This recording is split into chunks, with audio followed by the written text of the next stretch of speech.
So much for being here for today's regular County Council, March 27th, 2025 meeting, 2025 meeting. I'd like to call this meeting to order at 9:30 this morning. Just a quick note that Councillor Kapitanic may be joining via Zoom a bit later this morning.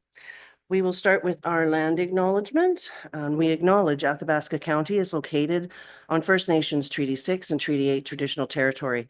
We respect and honor all First Nations, Métis, and Inuit peoples' connection to these lands, their history, language, and culture. And just quickly, I would like to mention that on behalf of council, I would like to pass along congratulations to former Reeve Lorraine Gieselson on receiving the King Charles III Coronation Medal for a lifetime of hard work and significant contribution. Her councillor career spanned over 18 years through the 80s and 90s, with 6 years as being the first woman Reeve in Athabasca County. So her community volunteerism and service is greatly appreciated by all. And we will go on to the approval of the agenda, and we'll start first with additions or deletions. Are there any additions or deletions? Okay. The second item is as per 9.8 of the procedural bylaw. We will go around the room. Councillors will determine what items they would like to debate. So far, I know of 2.1, 4.1, 7.1, 8.1A, 8.2, and all of 12, 12.1, 12.2, 12.3, and 12.4. Is there anyone else who would like to add to the list? Councillor Anderson. Thank you. I'd like to discuss 5.1, please. I'm sorry. I'd like to discuss 5.1, the North Skelton Lake Community Association. Okay, 5.1. All right. Go ahead. 7.4. 7.4. Go ahead, Councillor Hall. I'd add 5.3, 5.3. 7.6, 6. and 10.1V. 10.1B. Okay, anyone else? Oh, sorry, I'd also add 3.1. 3.1, yes, okay. And an additional 5.4 as well. All righty, is that, we can go through the list. There's, okay, Councillor Cromwell. 7.2. 7.2. All righty, I'll go through the list. We have 2.1, 3.1, 4.1, 5.1, 5.3, 5.4, 7.1, 7.2, 7.4, 7.6, 8.1A, 8.2, 10.1B, and all of 12, 12.1, 2, 3, and 4. And if that is satisfactory for everyone, Councillor Cromwell would like to make the motion to approve the agenda as presented and amended. All those in favor? And no opposed, so 8 and 0. Thank you so much. And we'll move to 3.1. Councillor Hall. Just a correction to the minutes on page 10 of the agenda are 6 of the minutes. The words we should delete the words.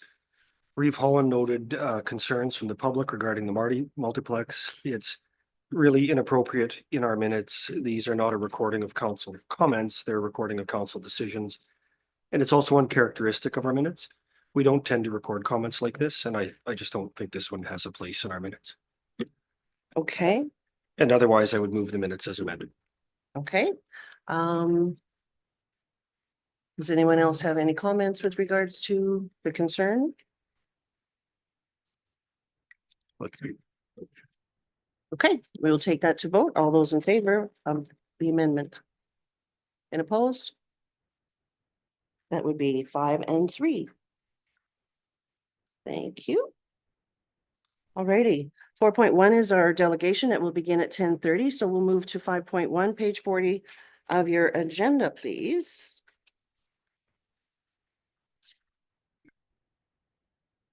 And as we have recommendations, With regards to the NSLCA requests, the recommendation is mentioned in our report. Council to direct administration to install signage as requested by the North Skeleton Lake Community Association. Council to direct administration to evaluate the outhouse location during summer of 2025 to determine requirements. Council to direct administration to reject the following requests from North Skeleton Lake Community Association: solar light, beach, swim area, area maintenance, and bottle recycling key. Would administration like to speak on the report? Just that, yeah, the delegation came to council January 30th, and then we further met with them on February 10th. And they asked us additional requests. There's 7 total in here, and for the most part, the ones that we've rejected, we don't want to set a precedent at all the other locations that exist. But yeah, if there's any questions about what we've provided. Okay, thank you so much, Councillor Cromwell. Thank you. To get it going, I will move the recommended motions, please. Okay, thank you. Sir, Councillor Anderson? I was deeply disappointed to see the recommendation to decline the North Skeleton Lake Community Association's request for county assistance with the light installation and creation and maintenance of a beach and dedicated swimming area near the county's boat launch. The NSCLA is a committed group of community members working to enhance a public space and foster a stronger sense of community by hosting events for all to enjoy. They took the time to present their request to County Council in person, outlining their contributions and aspirations for the area, and their dedication deserves recognition, not dismissal. Over the past 24 hours alone, I've heard from multiple community members who are frustrated by administration's recommendation, and they strongly believe that the county should collaborate with the NSCLA to support their efforts. Council's strategic plan includes a pillar dedicated to a community that cares. We have committed to prioritizing people who actively contribute to our region's exceptional quality of life. Denying this request without exploring viable alternatives contradicts that commitment and risks discouraging other community groups from stepping forward to enhance our public spaces. While I understand administration may be reluctant to assume responsibility for this project, I am concerned that an outright refusal sends the wrong message. And instead, I would urge council to direct administration to work with the NSCLA, specifically by offering them the opportunity to lease the municipal property adjacent to the boat launch. This would empower them to move forward with their vision for the area, ultimately benefiting both residents and visitors. So it is in our best interest to foster collaboration and support initiatives that enhance our community. So I would ask to split the question. Okay. And I would ask for council's support to defeat the third portion of the motion, and would be interested in making an alternate motion at that point. Do you have an alternate motion you'd like to put forward at this time? It would be inappropriate to do so while one is on the floor. Alrighty. Thank you very much for your words this morning.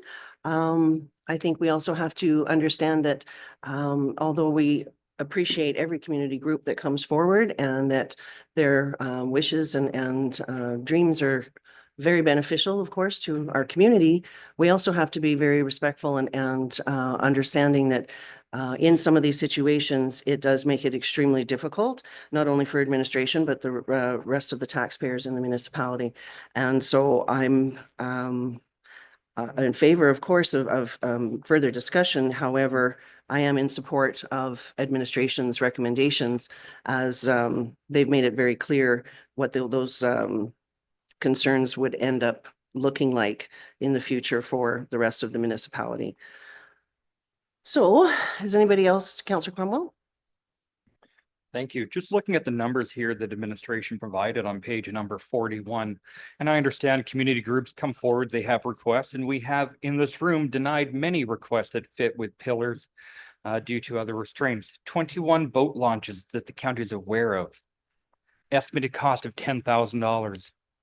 That's $210,000 plus, not counting ongoing replacement, maintenance, etc. I definitely agree with administration that we are setting a huge precedent. I would like to see the committee group perhaps come back with a chunk of money and some assistance to that program, and then we can look at it like other community groups have done. But how it is right now, I wholeheartedly support the decision made by administration. Thank you. Does anyone else like to weigh in on this? Counselor Hall? I think, we need to take a step back and think about what we're doing here. We often talk about service levels. And we're here, I think, to help build community.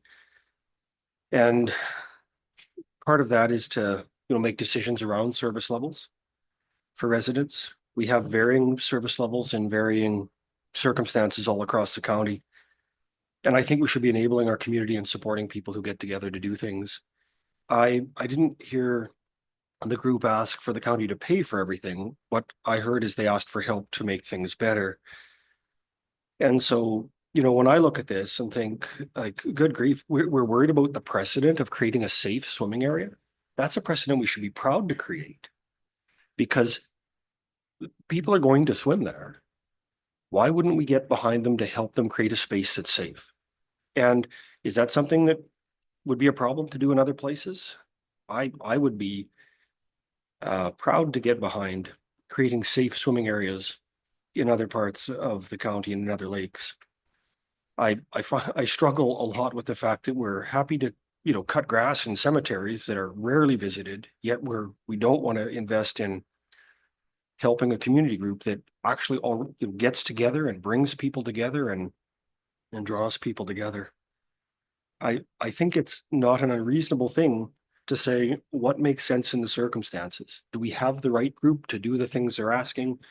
So if these guys are potentially looking for a key for, what's the thing here, a recycling box to use the proceeds from that to help make their little neighborhood better in the right circumstances, I think we should be open to that. Where it makes sense.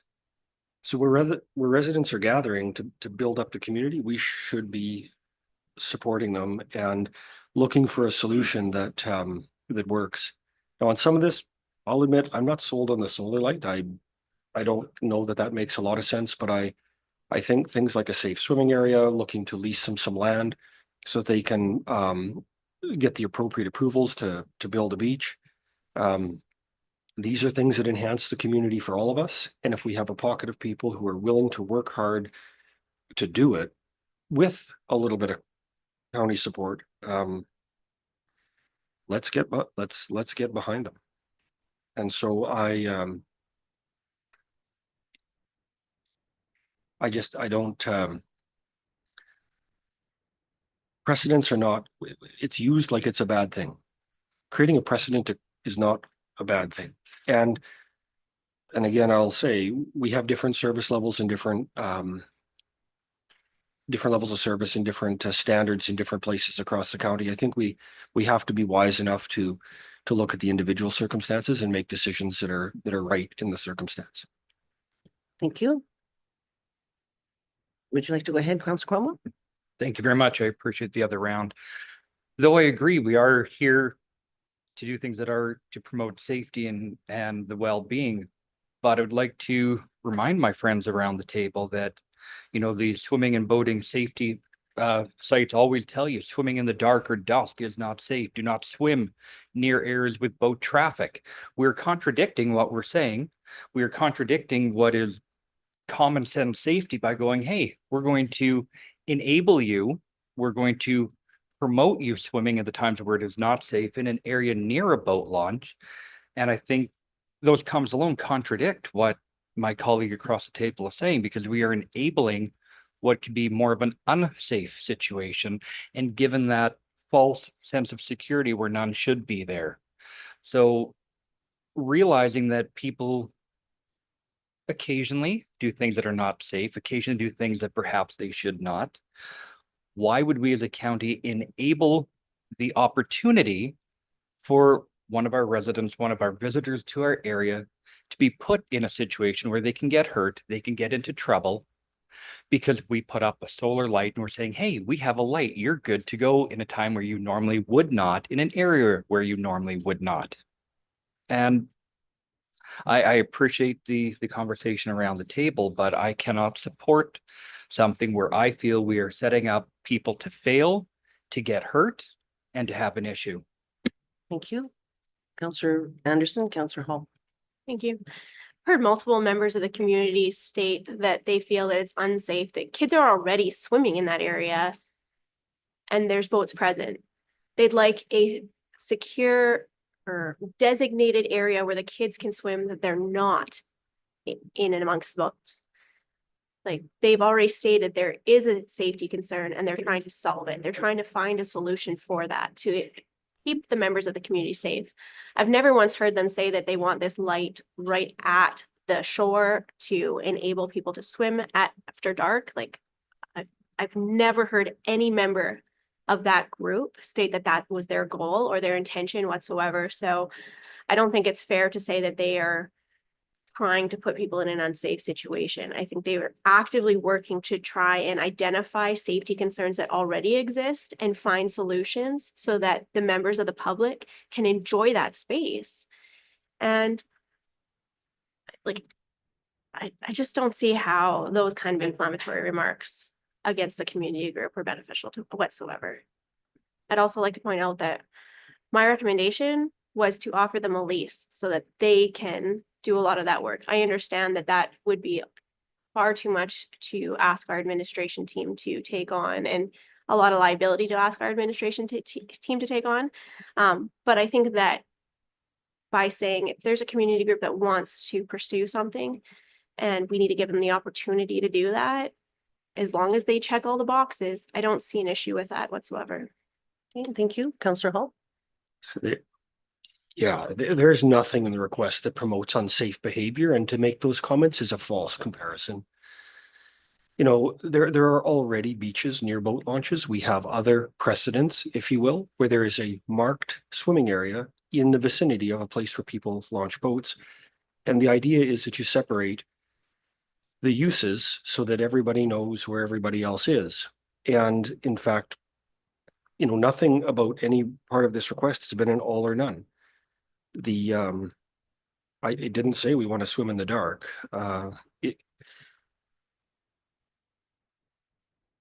They're asking to help make things better and to help regulate activities and create a space to celebrate their community. And you know, I think our region would be stronger and better if people spent more time together.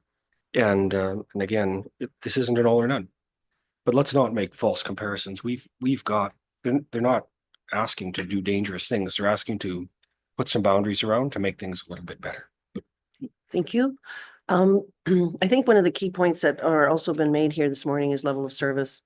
And that level of service review still has not been done. And I think that's something that's extremely important, that before we go ahead and create new spaces or scenarios where that level of service might change, I think it's really important that maybe we do postpone and have a relook at this when we do our level of service discussion. I like your idea very much about leasing it to the group and having them take ownership and responsibility for the area. I just question, and of course, without knowing all of the information and how that would work for them with regards to, you know, the Water Act and the shore and bed and all of those things. If they can do it, I don't know. So that's again, something that, you know, would have to be looked into. I would go ahead. So for clarity, are you proposing that until the level of service conversation has been completed, that we stop all community projects that are happening? No, I would say when it's something of this magnitude, yes.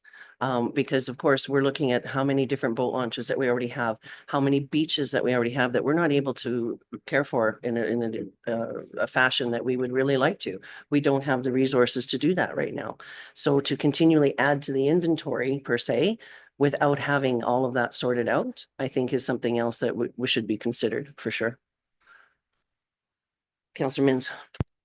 I'll just chime in here just for a second, just regarding, let's call a spade here, creating a beach on an environmental reserve is a huge undertaking, and who takes that undertaking on? All of a sudden, does administration take that undertaking on, or do they take it on?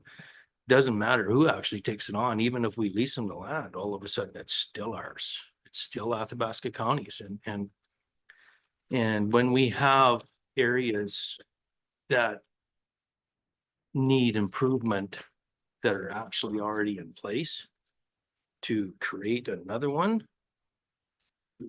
gets down to this level of service all of a sudden. I'm not saying that we shouldn't like lease them an MR, but to lease an ER, I don't even know how the devil you do that. We had to get proper authorization to pound a post in on an ER, let alone build a beach.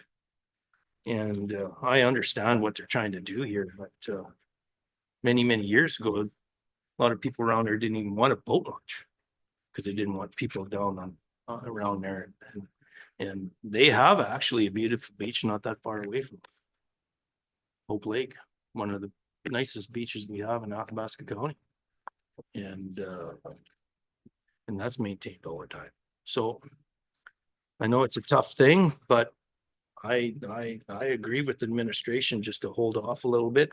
If we can look at leasing them something, I guess I'm not all against that, but we also do have other already areas that need to be worked on. And we can't get that done. So Thank you. that's the problem with it. Okay, thank you. And I think it also, we really need to stress, this community group has done amazing things. They do amazing things for the community, for the municipality, for the public, and that cannot be not mentioned. They do amazing things, and we really appreciate everything they are doing and completely understand how they would like to enhance the area for that particular reason, because they draw so much public and enjoyment to that space. However, it has to be, we have to also be realistic of the area, what's there and what it would take to do what their asks are.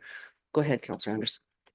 I think there's a big difference between council telling them no flat out versus council offering them an opportunity and then them coming back and saying, I'm sorry, but this was just too much of an undertaking. We can't complete it and we're not going to make it reality. I don't think that it's our place to tell them that it's too big of an undertaking for them. It's our place to offer them the opportunity. And then if it is too much and the community group doesn't want to do that scope of work, that's their decision to make, not ours. Thank you. Councillor Mins. Go back to the verbiage, watch what you ask for, because all of a sudden we start doing work or allowing people to do work in certain areas. And if they can't move it forward, all of a sudden, well, why isn't the county taking over on this? Well, we can't do it. So that's the only thing that I'm all for the you know, to enhance community and build community and all this other stuff. But I'm also understanding of administration's limit on how we do this through environment. When you start dealing around a lake and bed and shore and all this stuff, it's tremendous to do any work in there. And especially being a municipality, that's even worse than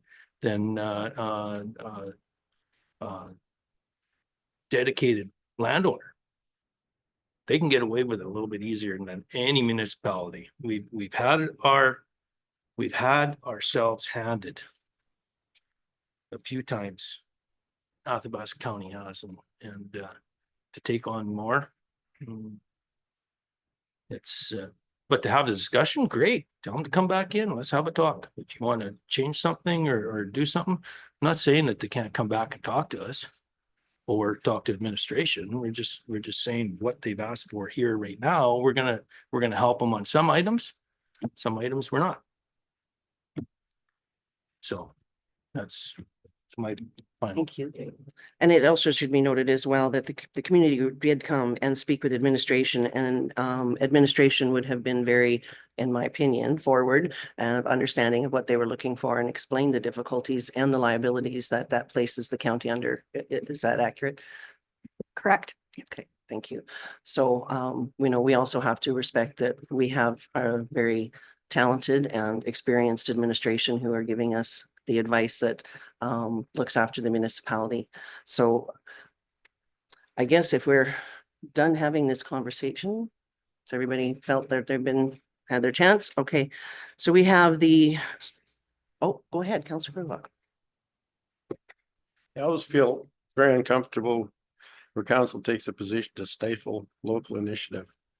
If some of these things are impractical, that will be found out along the way. And I just don't feel comfortable slamming the door in the face of people who are trying to do something to improve things. If there are problems, it's not going to work. They'll become acutely aware of that along the way. And if they're taking the initiative, not the county takes the initiative, this group should take the initiative. And if things are impractical, they'll find it out for themselves. And I just think that this doesn't send a good message. Okay, thank you. I think we're ready to go ahead. The recommendations were to split the question on, I believe the first two will be able to go forward with the vote, and then the third item is the split of the question. You want to do it three ways? Okay. All right. So if we're ready to go forward, Councillor Cromwell would like to move that council to direct administration to install signage as requested by the North Skeleton Lake Communities. Before you continue, if we're splitting the question, can we split each item on the third question individually? Okay. Sounds good. So we'll carry forward with the first one. Again, it was for Councillor Cromwell would like to move that council to have council direct administration to install signage as requested by the North Skeleton Lake Community Association. If we're all ready for the question, all those in favor? No opposed, so that's 8-0. The second one, Councillor Cromwell would like to move that council direct administration to evaluate the outhouse location during summer of 2025 to determine requirements. If we're ready for the question, all those in favor? Okay, thank you. No opposed. So that is 8-0. And we'll do each item one by one. Councillor Cromwell would like to. I'd like to request a recorded vote for each of these items. Okay, thank you. Recorded vote for this. The Councillor Cromwell would like to move that council direct administration to reject the following request from North Skeleton Lake Community Association, the solar light. All those in favor?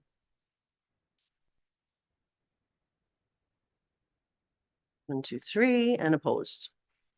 1, 2, 3, 4, 5. Did you get, Leah, the names of for the recorded? You're in favor of rejecting the solar light. Okay, let's do that one again. In favor of rejecting the solar light. Councillor Cromwell, Councillor Mins, Reeve Holland, Councillor Hall. That's 4. And to oppose the reject, Councillor Anderson, Councillor Chamzik, Councillor Wallach, and Councillor Gerlach. So that fails. Okay. We'll move to the beach. As a Coun- point of order, I'm not actually sure that this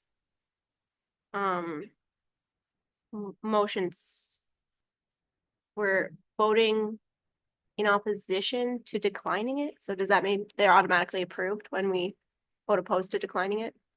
Well, when it failed, the reject portion of it failed. So therefore right? Okay, does that help? All right. Everybody's understanding? Okay. Councillor Cromwell would like to move that council direct administration to reject the following request from North Skeleton Lake Community Association, the swim area. Or did I mean, oh, sorry, pardon me, the beach. That was the next one. All right. So the motion is that Counselor Cromwell would like to direct administration to reject the following request from North Skeleton Lake Community Association for a beach. All right, all those in favor? Oh, go ahead. I really don't understand. We're making a decision. It's either we're gonna do it or we're not gonna do it, rather than they're gonna put a proposal forward and we're gonna discuss it, if it's practical. Like, I'm not following this at all. Would you like to, instead of the motion that we have just read, is there a different motion that you would like to see?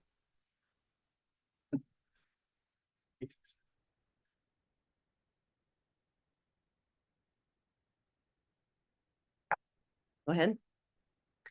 I believe I had proposed that if this were to fail, I would be willing to make an alternative motion. Okay. It's not proper to put that motion on the floor though, Until we've gone through it. until this is dealt with, so Okay. because of the way this was handled. As you're aware, the procedural bylaw would permit with unanimous consent, the third portion of this motion to be withdrawn for the moment and to create space for something else. Correct. And I would highly So- recommend that we look So at I that. would ask, would be appropriate for the chair to ask if there's unanimous consent to withdraw that third motion. All right. Is there unanimous consent to withdraw and I would assume all of the rejections, well, that whole recommendation, the last one. It's unanimous consent. As a point of order, I don't know that you can withdraw Well, the the solar first light one. now that you It's voted gone. on it, but So we'll, well, except for the light. All right, so that would include the beach, the swim area, the area maintenance and the bottle recycling key. Okay? All those in favor is unanimous consent. Mr. Gerlach, are you unanimous on that? Yes. Yes, okay. All right. The motion, would you like to put forward, Counselor Anderson? thank you. I'd like to make a motion that council direct administration to work with the North Skeleton Lake Community Association, specifically by offering them the opportunity to lease the municipal property adjacent to the boat launch at North Skeleton Lake. All righty.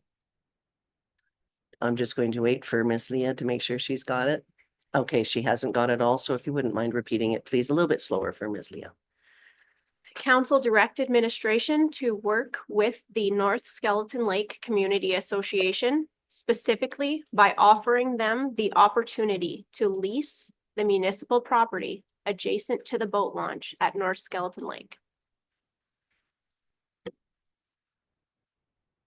Just making sure that first Miss Leah has it.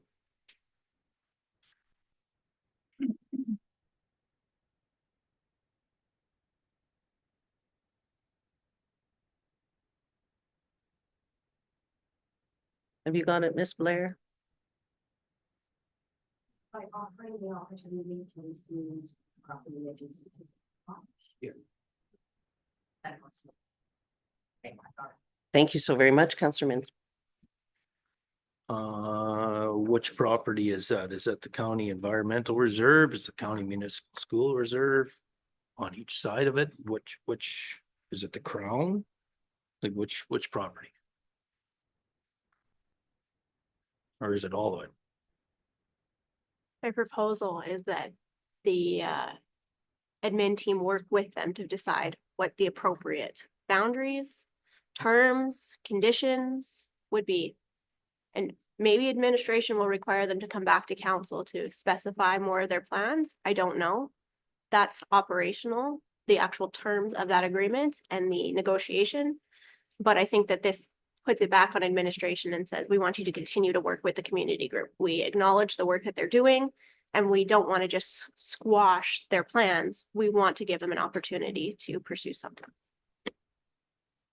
Okay, sounds good. Throw some more. Counselor Cromwell? Thank you. I think that can work. However, we need to make an amendment, I believe. The wording in the motion specifically offering them the opportunity to lease. I think there needs to be conversation and not outright saying a motion that we're giving them the opportunity, but they have to work with and look into an opportunity and make sure that would work. I feel like we're tying the hand of administration, telling them you have to give them a lease right now, the way that motion is worded. And to me, that sounds a little bit dangerous. Okay, what would Counselor, or pardon me, CAO Beck? Madam Chair, I'm happy to chime in. Any change in use of either municipal reserve or environmental reserve is heavily regulated by the Municipal Government Act, sections 675, 674. There's a bunch of sections that govern this. So if that's what you want us to do, is to work with them, it would end up coming back to council.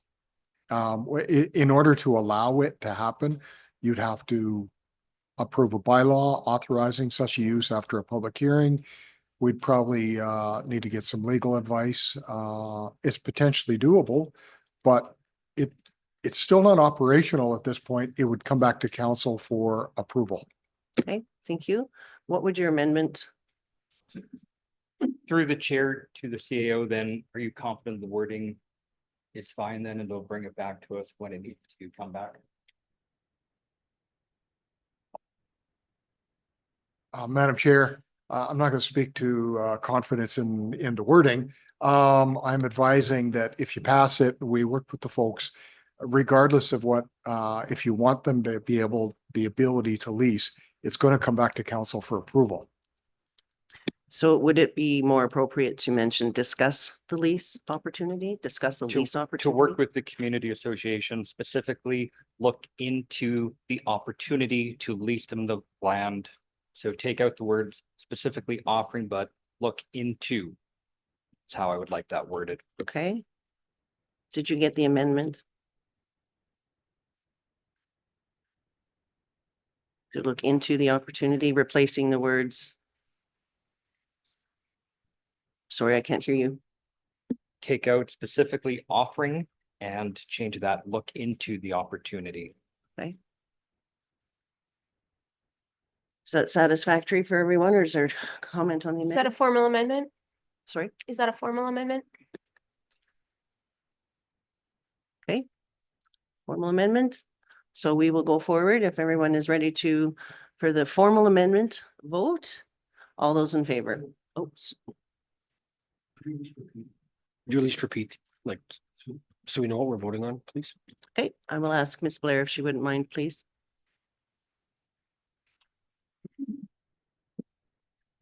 Moved by Counselor Cromwell to amend the motion as follows.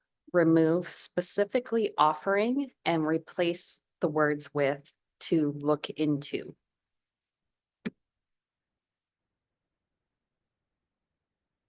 Okay, is everybody understanding of the amendment?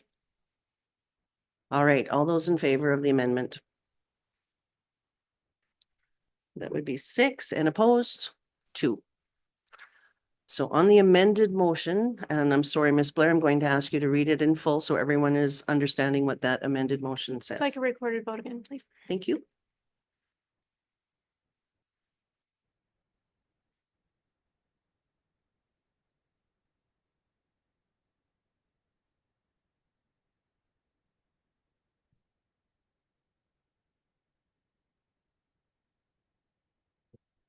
Moved by Counselor Cromwell, moved by Counselor Anderson to direct administration to work with the North Skeleton Lake Community Association by looking into the opportunity to lease the municipal property adjacent to the boat launch at North Skeleton Lake.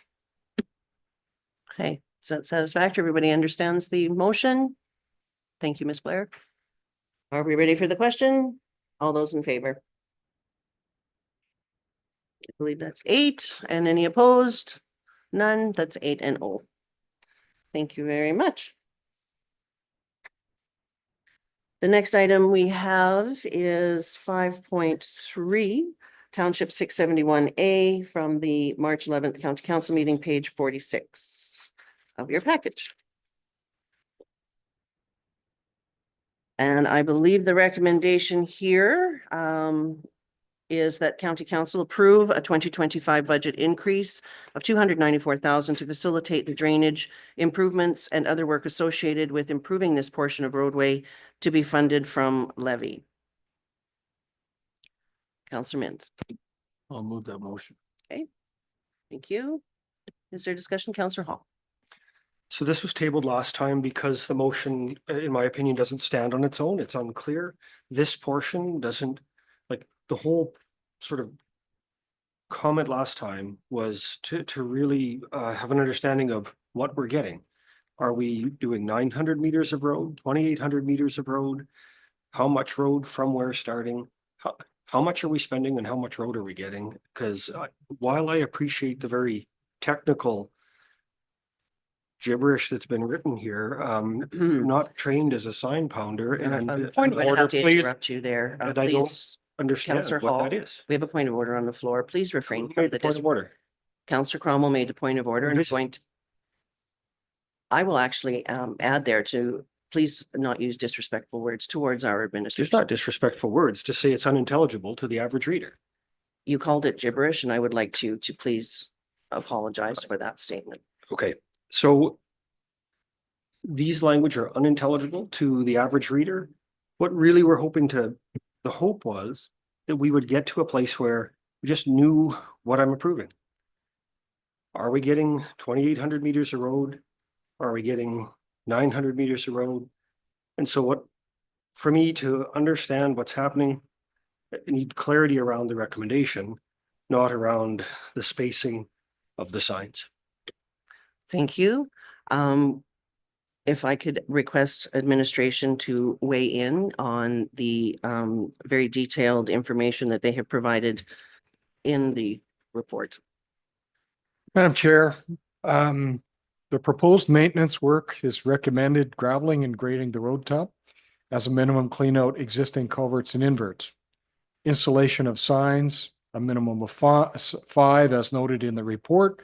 Ditch improvements as noted between certain sections, station 260 to station 500, the south ditch, 520 to approximately 830. And these are just distances and they relate to the map attached to the report. Installation of erosion control materials, as noted in the report. Installation of additional culverts and riprap on those locations as noted in the report, and some brushing.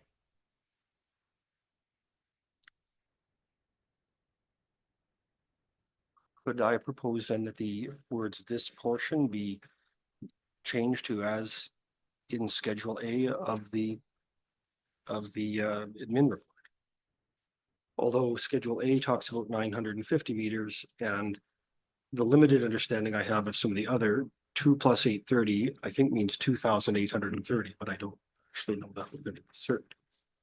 I guess the appropriate question would be if that could please be explained. I'm sorry, could you please repeat that question, Madam Chair? I believe that Councillor Hall is looking to have more information on what the descriptions of the STA plus, 0 plus, et cetera. And I'm not sure which exact one you were looking for, because I believe this report is extremely thorough.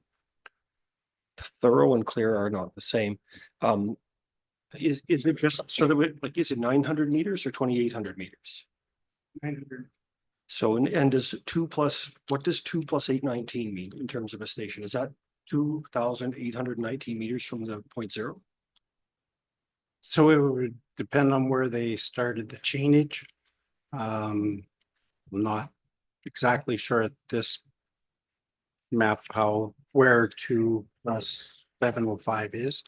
But it would be a chainage distance from where they started their survey. Councillor Mins? I actually totally understand this because I've been in this business and this is all done off of a profile. If you want to actually have the profile put into the description of the motion, we'll need about another 3 more pages to be able to write it down. That's all this is, recommendation is, or the motion is saying is that we're gonna spend that much money on this descriptive explanation here. That's how you come up with how you spend the money. And it's from this point to that point. And points in between. So I don't know. I don't know how to make this anymore. Unless you're actually operations out there doing the work, like.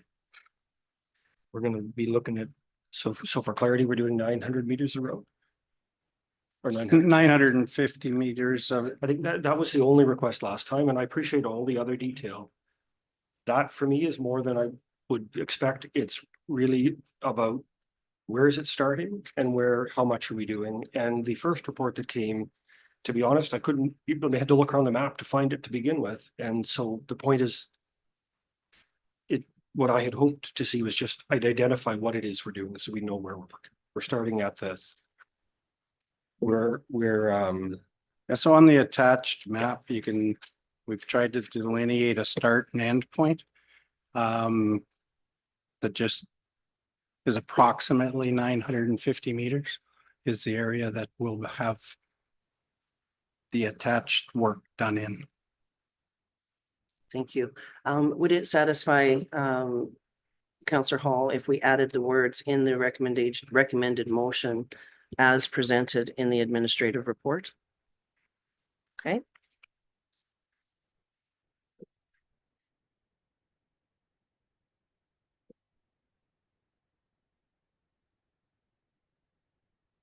Is there anyone else who would like to have further discussion on this item?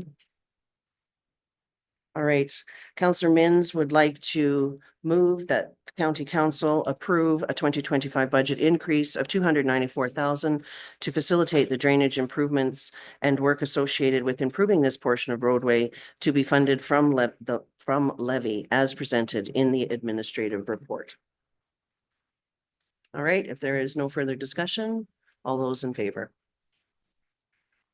2, 3, 4, 6, and oppose, or pardon me, that's 5 and 3.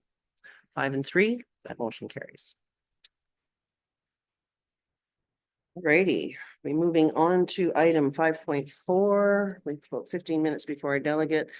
So this is a request for decision prepared by Counselor Hall with regards to the Athabasca Ukrainian Folk Dance Club 50th anniversary. The recommendation here is to direct administration to forward the tickets to the site manager of the Athabasca and Boyle Healthcare Centers for distribution to healthcare professionals who have recently moved to our region. I asked for, go ahead, Counselor. I'll move the recommended motion. Okay. Anderson, thank you. I asked for this one to be brought forward for discussion, just to mention that we had this request come forward in email. And there was response to the email that as per historical decisions with regards to any tickets that we've received through our sponsorship of these items, that it's a decision of our CAO to make that decision.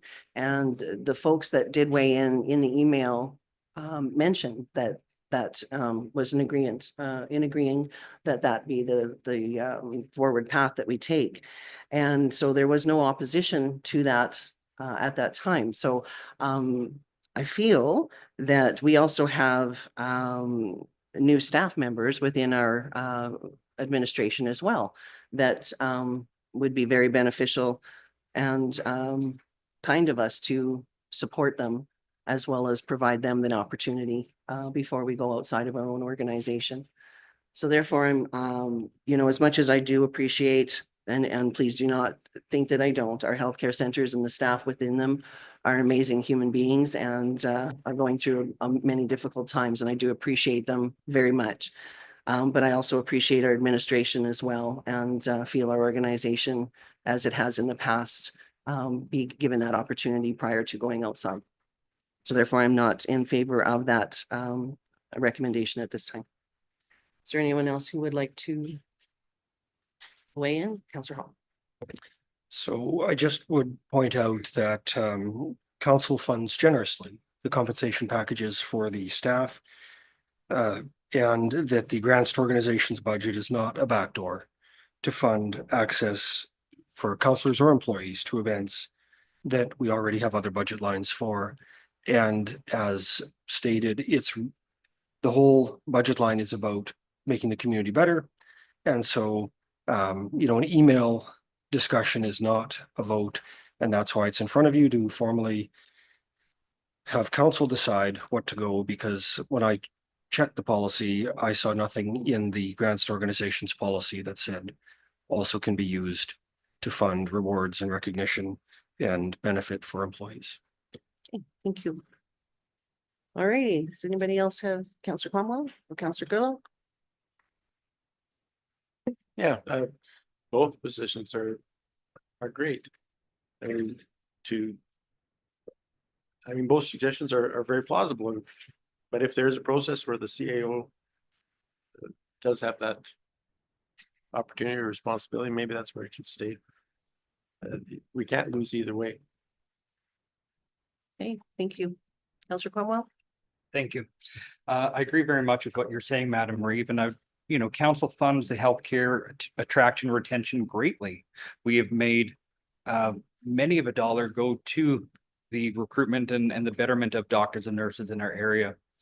And we've also made a conscious effort to make Athabasca County an employer of choice again, to celebrate these people that come here and work on behalf of the ratepayer, that give their time for the community in which we serve.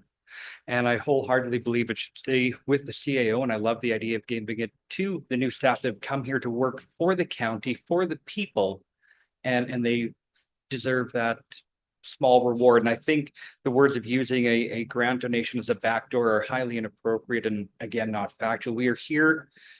We have a standard way of operating, a standard procedure, and we're not here to change it just because without any data supporting that. I do not believe that a ticket to an event will keep a doctor or a nurse in Athabasca, but it will make a difference to somebody else who has given their time to our county. Thank you. Councillor Anderson? Thank you.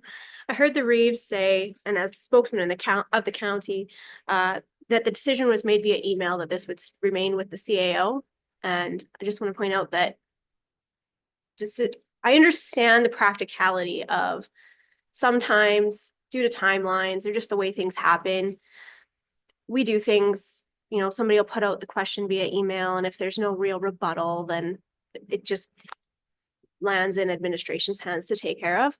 But I think that it's really important that we reserve the right as counselors that if something happens via email, and we want to put in an RFD to actually make sure that lands on council's agenda, so that it's a decision made at a council meeting, that we have that opportunity.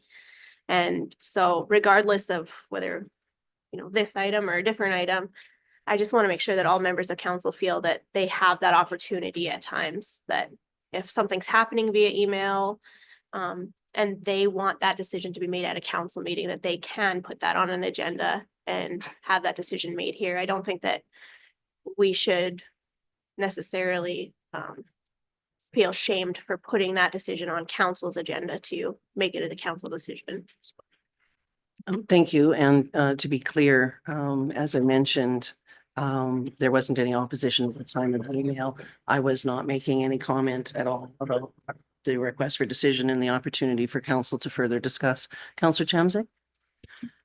Great discussion. I'm always open to hearing both sides of the floor. I had some really great comments from Mr. Cromwell. I very much appreciate that.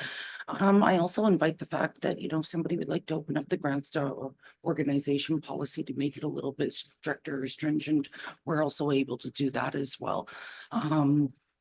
Great discussion, and we've had in my opinion, we've done the same process for the last 3.5 years.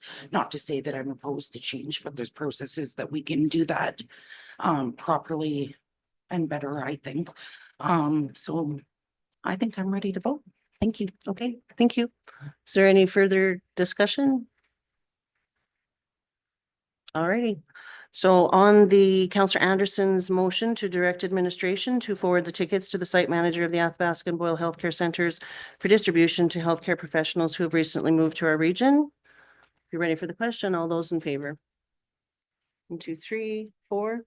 And all those opposed? 1, 2, 3, 4. That motion fails. Is it, Can we have a brief recess before the delegation? absolutely. I would, before we end this particular item, though, I'm wondering if there would like to be put a motion on the floor here that we direct administration to redirect the CAO to determine if there is opportunity for a staff member or staff members to go ahead, Councillor Cromwell. Based on historical, I think that would just default back to that and back up to the CAO to do as he deems fit. I don't think a motion is You don't required. think a motion is necessary? Is that fair for everyone? We have the understanding that CAO will make that decision. Okay, fantastic. As long as the decision's according to policy. Thank you. I think we have a precedent setting, so if that's Sorry, I didn't catch that. Policy is not precedent. That's all I was saying. yeah, I hadn't finished saying, so if that's the case, I don't have the policy in front of me or understand it, so maybe a motion is required for this particular item to move it forward. And is there wording? Sorry? Okay. So I guess the motion would be to direct the CAO to offer the tickets for the AUFDC Platinum sponsorship to staff members. And if no staff member is available or has that opportunity to make the decision as to where those tickets should go. Is that fair? Yeah, I'll make that motion. Councillor Mins would like to make that motion and please don't ask me to read that again. No. And we'll just give Miss Blair time to get that going for her.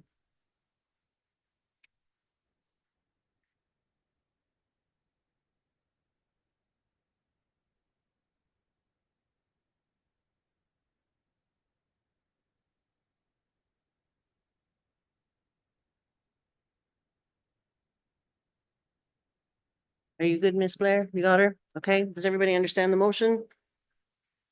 Do we need it read? We're good. All those in favor?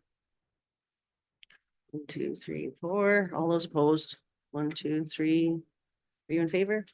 So 5 and 3, the motion carries. Pardon? We had a counselor who wanted to be part of that. We're going to take a brief recess before our delegation comes, so we'll take 5 minutes and return at 10:32.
Back to order from our slight recess.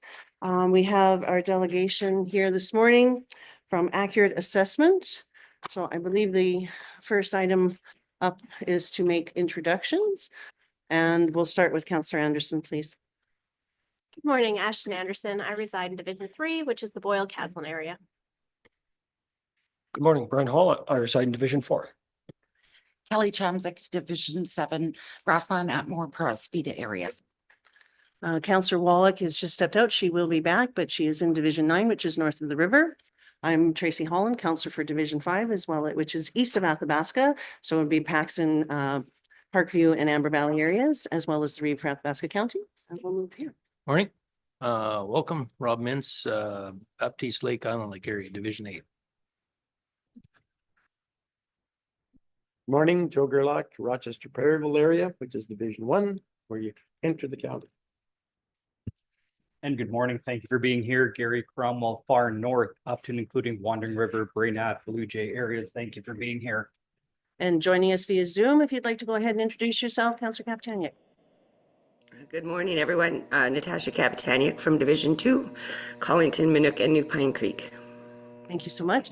And with us, we have Jordan Schenkelberg, who is our communications coordinator. We have Miss Leah Blair, who is a recording secretary, and our CAO Bob Beck, as you know, who's just stepped out and will join us here shortly. And if you'd like to go ahead.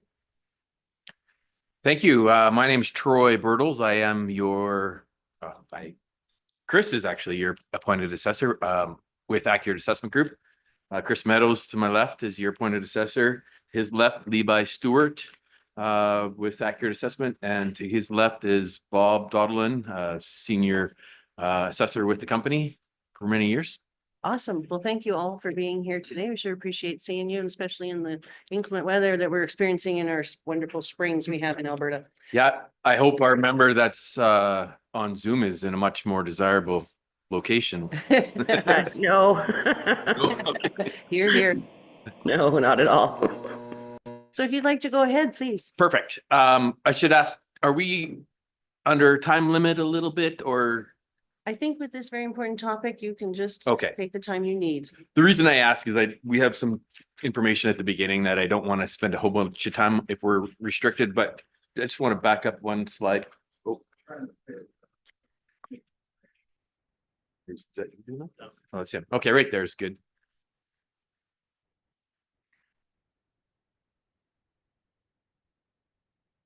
Okay. So again, I'm not going to dwell on this, but we're pretty proud of this map. This is our client map in Alberta. The green obviously is our client partners. And gratefully, Athabasca County is our newest client. So we're happy to be here providing assessment services for you. I do want to stop on this slide for a quick minute and express that we want to be your trusted advisor for all things assessment. What that means is if you have any questions about assessment and you don't know the answer, please, please, please refer it to us. It's much better to get the right answers to your ratepayers. Not saying that you're going to give them the wrong answer, but if you just don't know, it's best just to push it on to us so that we can provide the correct answers for them. This next page is an introduction for our staff. You've met most of us. And one thing I want to point out, when you look back at that map and all the green and how it's getting greener, we have recently hired 2 new staff members to help facilitate everything that we do for the county and our other clients. So it's important to note them. So this is really why we're here today. We're going to spend a few minutes on this slide. I'm going to obviously throughout the meeting, I'm going to give you more details in terms of how we got to these numbers, what impacted the changes and so on. And this particular slide gives you a breakdown by assessment class for all assessments in the county. There's some pretty alarming numbers here. For instance, your residential assessment base is increasing by almost 30%. So that is a result of increased values due to market transactions. It's a result of changing status of some properties that previously were assessed as farmland and now are assessed at market. In those cases, the property owners are going to see a massive increase in their tax bill. It doesn't matter if you reduce your tax rates or not, they will still see a massive increase. But the rules and regulations that apply to assessment in Alberta state that for a property to be assessed as farmland, it must include raising, production, and sale of an ag commodity.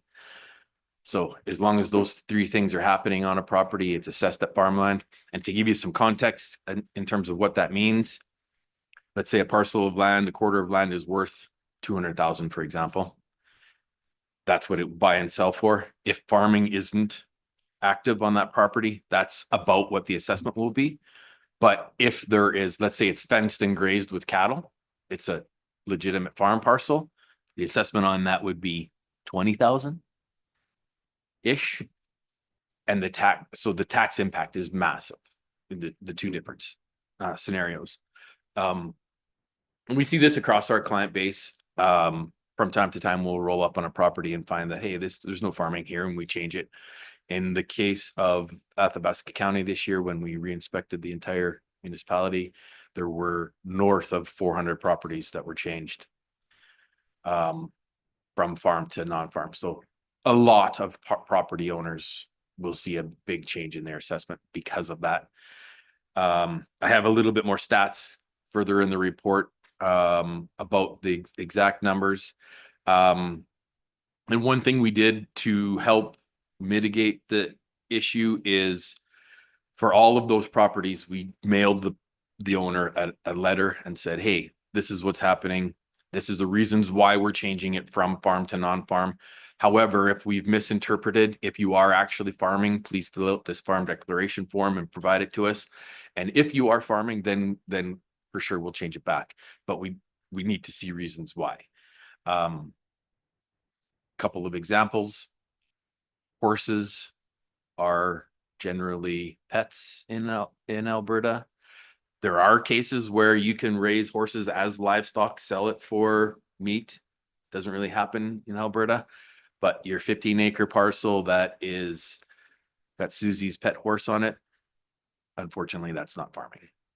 A handful of chickens, that's not farming. You have a barn that's got 2,000 hens or chickens in there. Now you're a chicken farmer. So there's a few different things that come into play that help us determine whether or not it's farm versus market. So this farm declaration letter that we mailed out to those property owners helps outline that. From a non-residential perspective, of course, the total assessment base in the county is a fraction of what the residential base is, but it also saw a similar increase in the total assessment base. So the same thing will happen there. And one thing the county did, and kudos to you, is you mailed letters to the small businesses in the municipality and said, hey, we have a small business subclass that basically, if you meet certain criteria, you can receive a lower tax rate. And I believe last year there were 2 or 3, and this year there are 50, maybe quite a few more. So that's a positive thing in my mind. A lot of municipalities that have the small business subclass fail to do that next piece, and property owners just don't know that it's available to them. So again, kudos to the county for making that available to them. Designated industrial property and linear property, those two assessment classes are valued from municipal affairs. They do all of the assessments for you. We are reporting these numbers as a result of what they provided to us. So those two assessment classes don't see the same impact as a percentage as the res and non-res, particularly because, well, the farmland issue isn't there, and B, they're not assessed at market value. It's a regulated assessment. It's literally A times B times C times D equals what the number is. And so, it's not, it doesn't see the same market value impact that the other two classes do. I will touch a little bit more on your linear in a bit with regards to the property tax holiday that was implemented. I'll get into some details of that in a bit. I should have mentioned at the beginning, if anybody has any questions, please fire away. I don't need to wait till the end, so.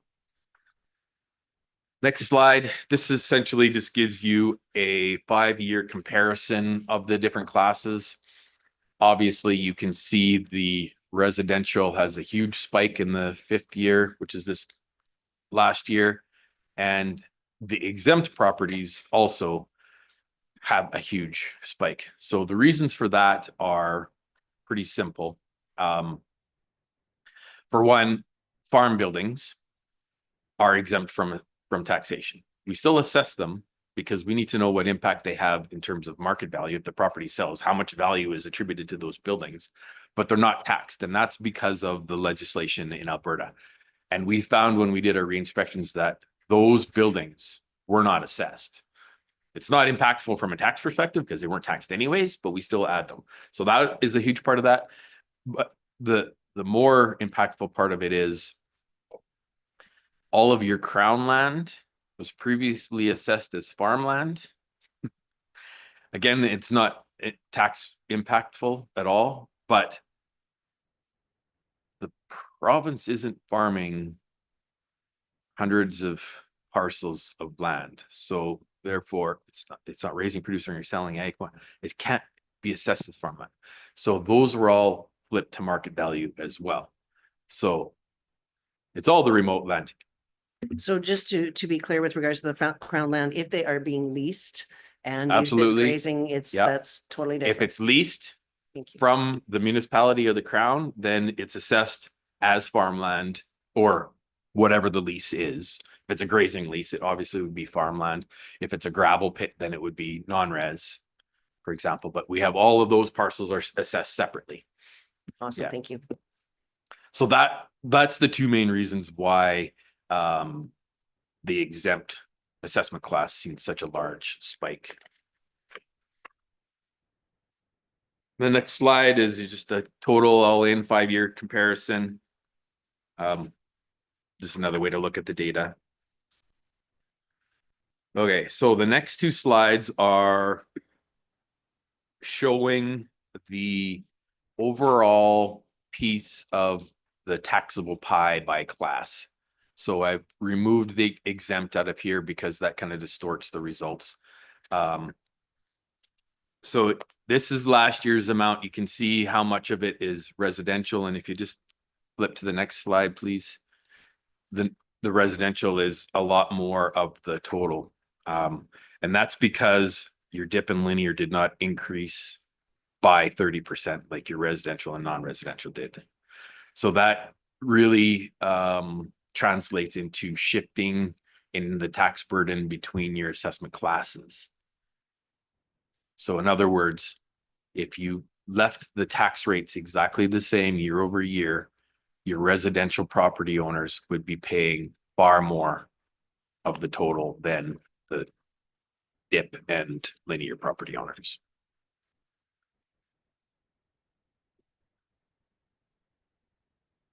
So moving on to this next slide, I just wanted to give you a perspective of how many property owners are going to be impacted. So the largest piece of the highlighted area there under no change, well, those are your regulated farmland assessments that don't change based on market value at all anyways. And they're legitimately farmland. So last year was assessed at 25,000. This year's assessed at 25,000, translates to no change. So then there are a handful of properties that had a slight increase, but then the next two categories are where the 30% increase falls in. So you have 1,318 and 2,328 property owners that are between 10 and 100% increase in their assessment base or in their assessment. So back to the tax rate conversation. If you maintain the same tax rate as you did last year, those 3,600 property owners are going to see a massive increase in their tax amount.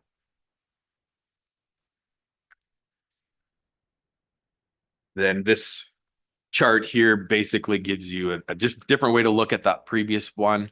Again, the no change, that's all your farmland parcels. So the vast majority of your property owners are going to see an increase in their tax based on the same tax rate. I try not to get terribly involved in tax rates just because that's completely up to you, but I feel obligated to give you my perspective of what would happen from a tax point of view if you did one thing or another thing to your tax rates year over year. So I can only speak to if you left the tax rates the same, this would be the impact. You're going to have a lot of property owners that are going to see a huge increase in taxes. Then this next chart is the same idea, but from a dollar perspective rather than a percentage. Again, the 4,300 in the first of the highlighted there, that's all your farmland parcels. So the assessments don't see a change year over year anyways. And then the bottom two, almost 4,000 properties the assessment's going to change between $25,000 and $100,000. So now you can put some math around the tax impact for those 4,000 property owners in terms of what the dollar effect on their tax bill will be if you don't change the tax rate. And again, same idea on this chart. Give you a breakdown of where the majority of those property owners fall. So how come? Why is there such an increase? Well, this is really why right here.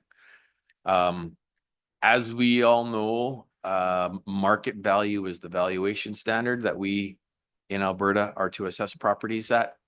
What that means is if a property sells for 200,000 and it's not a farm parcel, then the assessment should be in around 200,000. If we did not increase the assessments by that 30% that I referred to earlier, none of these stats would line up. Why do the stats matter? The legislation in Alberta says that our median assessment to sale ratio, so you take the assessment divided by the sale price, that ratio needs to be between 95 and 105%. So not on every sale, but if they take all of the sales and do that math and line them up from highest to lowest, the middle one or the median must fall between 95 and 105%. And then they do some more audit checks for the dispersion and all that stuff. But that's the first test. So had we maintained a similar assessment year over year, the median on the right, well, in the middle and on the right would have been in the 60 to 70% range. And audit at the province would have said, you're not meeting standards. You have to go back and redo this. So this is really why the assessments changed so much. And you might ask, well, why did audit not do something about it last year? I don't have the ability to look at what they were looking at in terms of stats. But one approach might be that maybe a high sale came in and the assessor decided that it wasn't market related and kicked it out of the analysis. So the audit department didn't even use it. That perhaps is something that happened, but it's difficult to say exactly why. But nonetheless, our responsibility right now is to make sure that we meet the audit. And this is the reasons why the assessments increase so much. And then if we look, I'll pass to the next. Yeah, let's go to the next slide. So now, based on the same general area breakdowns, I wanted to give you an understanding of how each area of the municipality is impacted as compared to the others. And normally I would give you stats here that show new growth, so new homes and new construction and inflation. But because there was such a wide various reasons of changes, that was a meaningless piece of information this year. So next year, when we come back and report to you, I will certainly give you a growth, new construction and inflation numbers, and they will not be anywhere near this aggressive unless something goes crazy with the market, but I really don't think that's the case. But in this particular chart, I just wanted to point out that it's pretty, we've seen some pretty typical increases. A couple stand out on the high and the low. For example, the hamlets are low in terms of change as compared to the rest of the municipality. And so if you stand back and think about that, and you really have to look at the sales that occurred in the hamlets.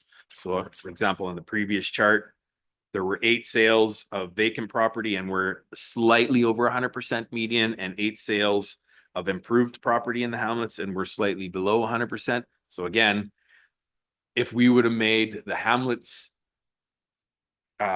impact more similar to the rest of the areas, like in the 30% range, well, our ratios would have been far outside on the too high side of things. So it's all sales driven. So overall, the bottom line, you can see that 28.7% difference in across the board. These numbers are excluding your farmland because that would skew it the other way. So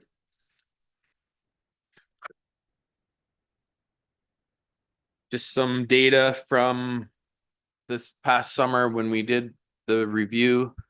Over 11,000 properties inspected, and that means, I mean, if you do the count, there's 13 some odd thousand properties, I think. That this 11,000 is us in front of the property or speaking to a property owner or something. There are a handful, well, more than a handful of properties. There's quite a few properties that there literally is no access to, where we just do our desktop review. That's not included in this 11,000. Almost 20,000 pictures taken. Some pretty impressive stats there. So far as what we found, I spoke to this earlier. So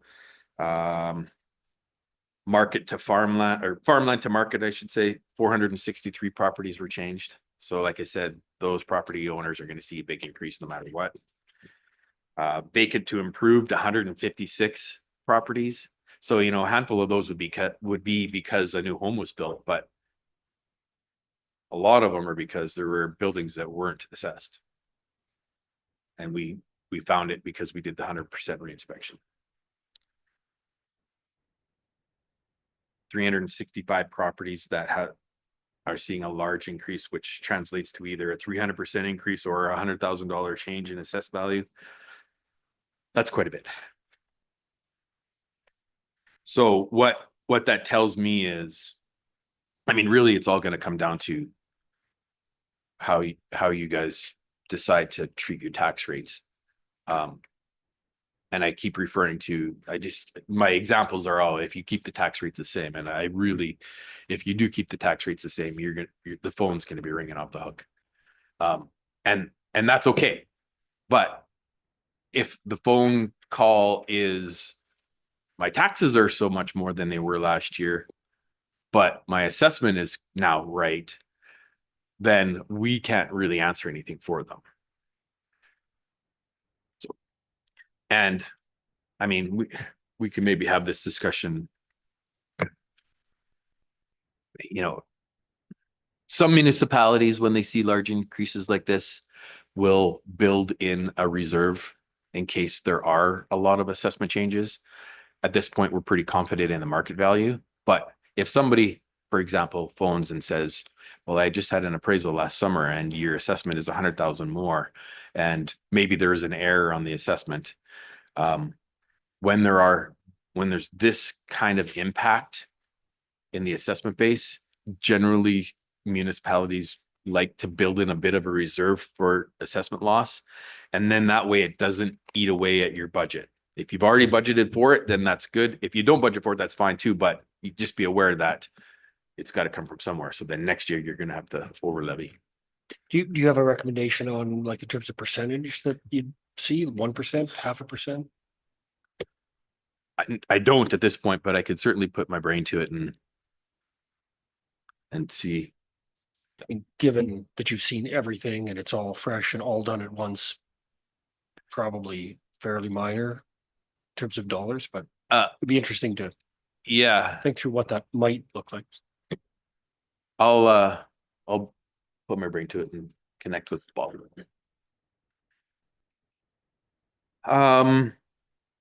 So we, in our shop, we run,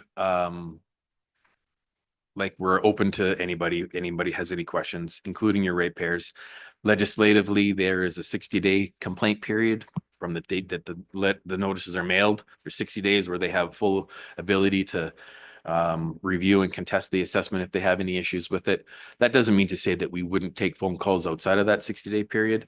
But if we take a phone call after it and they at that point want to file an assessment complaint, well, sadly they're too late. And that's a legislation thing. It's not a Athabasca County or an accurate assessment thing. It's just the reality of it. But we won't not answer the phone if somebody calls after that period is what I'm getting at.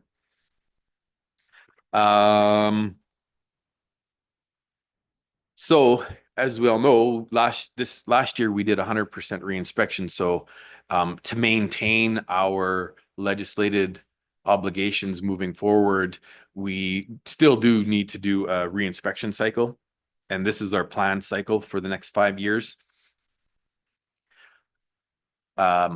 So in 2025, being that we were just there the year before, it's not going to be overly intrusive, but there will be some properties that we couldn't get to last year that now we'll have the ability to get to. So it's certainly a meaningful exercise.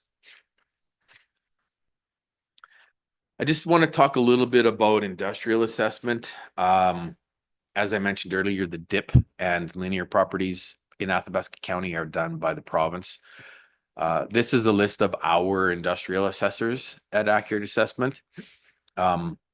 We are the designated industrial assessors for 15 rural municipalities in Alberta, where we are delegates of the province. So we do the assessments, give them to the province, and then the province mails them out to the municipality. That is not the case in Athabasca County. The staff at the GOA are the assessors for the designated industrial property.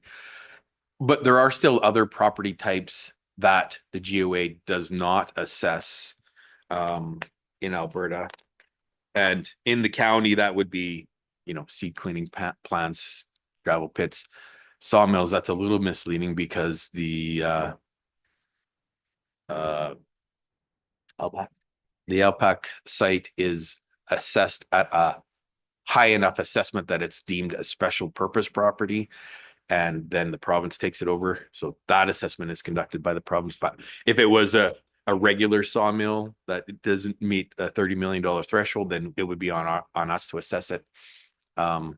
Work camps out in the remote areas, all those types of properties are valued based on from our department, and that list of industrial assessors maintains those. So here, I just want to touch a little bit on some tax incentives that the province had put into place a while back. There was a assessment model review attempted several years ago, and the purpose of that was to review how industrial assessments were calculated. Ultimately, it failed. And so at that point, the province determined that there needed to be some tax incentives. And the one most impactful for the county and most rural municipalities in Alberta is the linear tax holiday. So for a 3-year period, they said any new wells and pipeline that were constructed in a municipality were assessed but not taxed. And then at the end of the 3 years, those assessments would hit the roll. Well, that's this year. So now in 2025, you are taxing those new wells and pipelines that have never been assessed or never been taxed in the last 3 years. And in Athabasca County, that contributes about $26 million in new assessment. So if you think back to one of the first slides, you saw a 10% increase in your linear.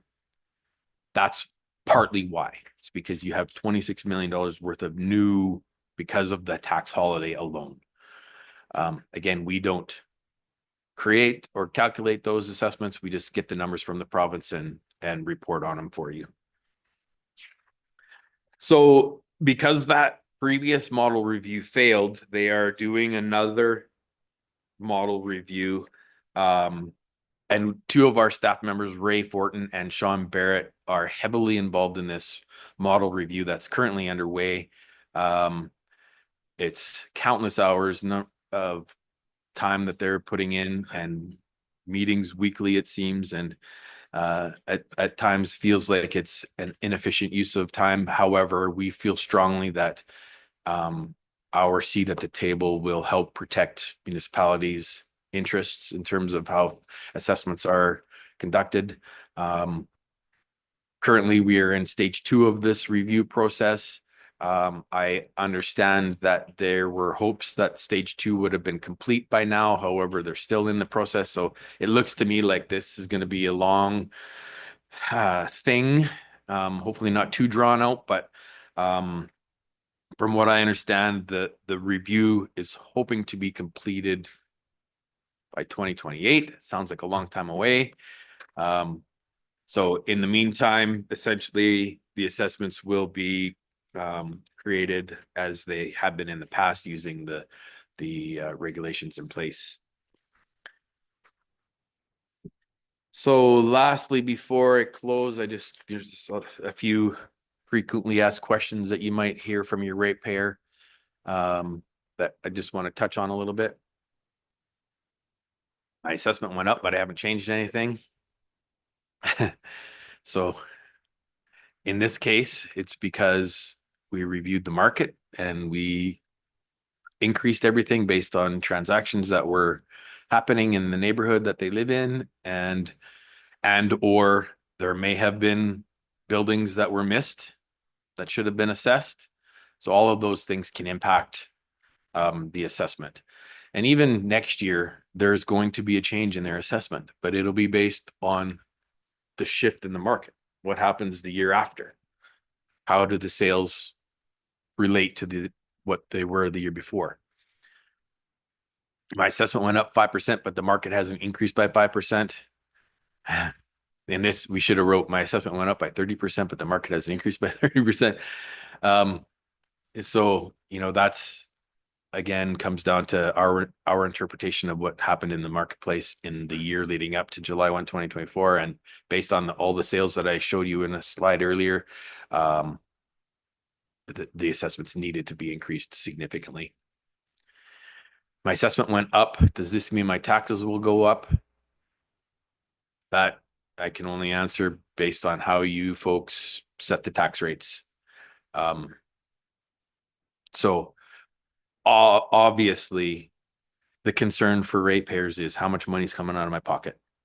And I get it, that taxes are related to assessment. We understand that. We can speak to taxes when ratepayers call, but at the end of the day, if their concerns are taxes only, I don't get anything for my taxes. I've never seen the grader. How come I'm paying taxes? We will refer those back to the county.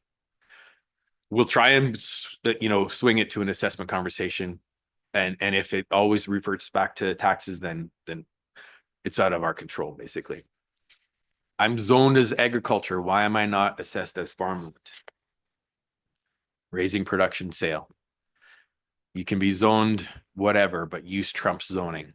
So if you're not using it for farming, then it's not assessed as farming. My assessment notice says improved residential, but nothing has been improved since last year. So improvements just means improvements to the land. In other words, buildings. So land plus buildings equals your total assessment, and improvements is the buildings part of it. What changes to property affects the assessment? It's a mass appraisal system, so we kind of have a broader brush than, say, in a site-specific appraisal. For example, you recently painted the inside of your house and put new shingles on. Will that increase the value of your property? Yeah, a little bit. Will it increase your assessment? Probably not, because those are general maintenance items that you should be doing anyways. But if you also put on new siding and new windows and new doors and you built an addition out the back, absolutely, that's going to change your assessment because you significantly impacted the value of your property. So that will be reflected. Other things that will affect the assessment is market. Is the market going up? Is the market going down? The assessment will always follow what's happening in the marketplace. I kind of burned through that really quickly. You guys are awfully quiet, but absolutely open to any questions. Thank you very much. It's a pile of information, of course, as we all know, we've been hearing more and more about this and we are receiving callbacks. I know I am already with regards to concerns and, you know, knowing that everyone was out doing their Yeah. job and visiting. So it's a hot topic, obviously, in the county. Go ahead, Councillor Mins. Yeah, yeah, a lot of the reasons why we're getting calls right now is just due to the fact of the letter. Yeah, that the was sent out, farmland right? declaration letter. Yeah. Yeah, what's going on there? I guess one question I have is when are the new assessments going to be posted? And that could be through administration. I don't know. Like when do people start seeing these new assessments at tax time or? Yes, that's done as one notice in this county. And so as soon as we've adopted the mill rate bylaw and got the tax notices ready to go, that's when they'll see their assessment. Okay, thank you. So I needed to know. Thank you. Is it possible beforehand, if someone wants to phone in and say is my assessment already been provided, are they able to obtain that information prior to that notice? I'm not exactly sure. I've never had that question before. We'd probably have to hire 3 tax clerks to do it. I know that people are already coming to the front counter. I saw one this morning, so our one tax clerk will try to address it as she gets the calls. Okay, thank you so much. Councillor Anderson. Just a question. Our assessments that are available on our web map system, when do those get updated? So that There's a residents spring, can check. there's a spring update that gets done through Catalyst. We have already provided them with the information. So whatever, I think it's tied to what the county's contract with Catalyst is. I would expect it would be relatively soon. It'll certainly be before the tax notices are mailed. I don't know an exact date, but have you checked it lately? As of last night, it wasn't And- available yet. So. Okay. Okay. That would certainly be a question for Catalyst. For the chair to administration, would it be possible for counselors or for just a general notice to be put on Facebook when that update does happen so that we're all aware Yep. of it, Yeah, absolutely. rather than continuously checking every 15 minutes? Yep. Thank you. Thank you. Councillor Hall. So often we see mixed use properties where multiple things are happening. And so I'm just wondering, when we know some buildings are exempt, like farm buildings, when we have these other things going on, like perhaps a mechanical garage or the farm buildings are used for storage of commercial vehicles and operations, does the assessment process address that mixed use, or is that something that just can't get caught in the net the way it works? Certainly. So through the legislation, we are obligated to apply one of 4 assessment classes: res, non-res, farmland, or machinery and equipment to property. And it gives us the authority or the ability to split those classes between buildings or property. So in the example, 15-acre acreage, house, attached garage, shop. If the shop they keep their boat and camper in there, it's assessed the same or taxed the same as the house and garage at the residential rate. If they operate a trucking company or a mechanical business out of it, then it would be taxed, assessed the same, but taxed at the non-residential rate. Same goes for if it's a farm parcel, full quarter of land, we have 3 acres assessed at market value, house and attached garage at market value. If the shop is a farm building, it's exempt. If the other shop is not a farm building, it's taxed at whatever its use is. So again, mechanic or trucking business or whatever the case is it would see the non-res tax rate applied to that assessment. As well, we would apply a portion of the site at the non-res rate. Those types of uses aren't always easily determined, but there are signs. Literally, there'll be a sign out front that says Dave's Welding. Sometimes, usually. There will also be, company vehicles with welding racks on them, and that's a pretty good tell for the assessor to say, hey, maybe there's more use here than just farming. And at that point, we'll try to interview the property owner to determine the use of them. But the answer is yes. Righty, go ahead, Councillor Anderson. One other question, because I know I've had it from a couple different residents. Is there any delineation between properties that are used as a primary residence versus properties that are used as a secondary residence or a vacation home? Like, they're all assessed as if they're used as a primary residence, correct? Yes. Couple of different things there. Primary residence and secondary residence on the same property, or second residence as in recreation property. So kind of two different things. We find in our market analysis that a property that has 2 residences on it, the second one doesn't have the same value as it would if it were on its own. So we apply a little bit of an obsolescence on that second residence to bring the assessed value down. But if that second residence is on its own parcel, just because they have 2 of them on different parcels doesn't mean it's worth anything less. So that could also be your recreation property, or your farmhand lives on another parcel, or whatever the case is. Though in that case, if it's one res on the property, there's no extra obsolescence applied. Councillor Hall. So I can think of properties that look like this where we know farming is occurring on a portion of it, but because of geography or topography, the rest of it is solid bush and wasteland. And when they're not into livestock production, are we going to need to worry about splits on land like that, where you've got 100 acres of tilled land and 60 acres of bush into the river valley? Yeah. Does that bush become like market value, or do we still consider that just surplus land to the It's farm? still considered farmland. Okay. Far lower farmland rate than the cultivated land, but essentially farmland assessment is based on the characteristics of the land. So a number of things are the type of topsoil, the depth of the topsoil, the subsoil, the drainage, the stone cover, the topography. There's literally hundreds of different variables that can be applied to it. And MRAT, or the Matters Relating to Assessment and Taxation Regulation in Alberta, says if there's farming on a parcel, the parcel is assessed as farmland, period. Except for if there's a residence on it, then you have 3 acres assessed at market value.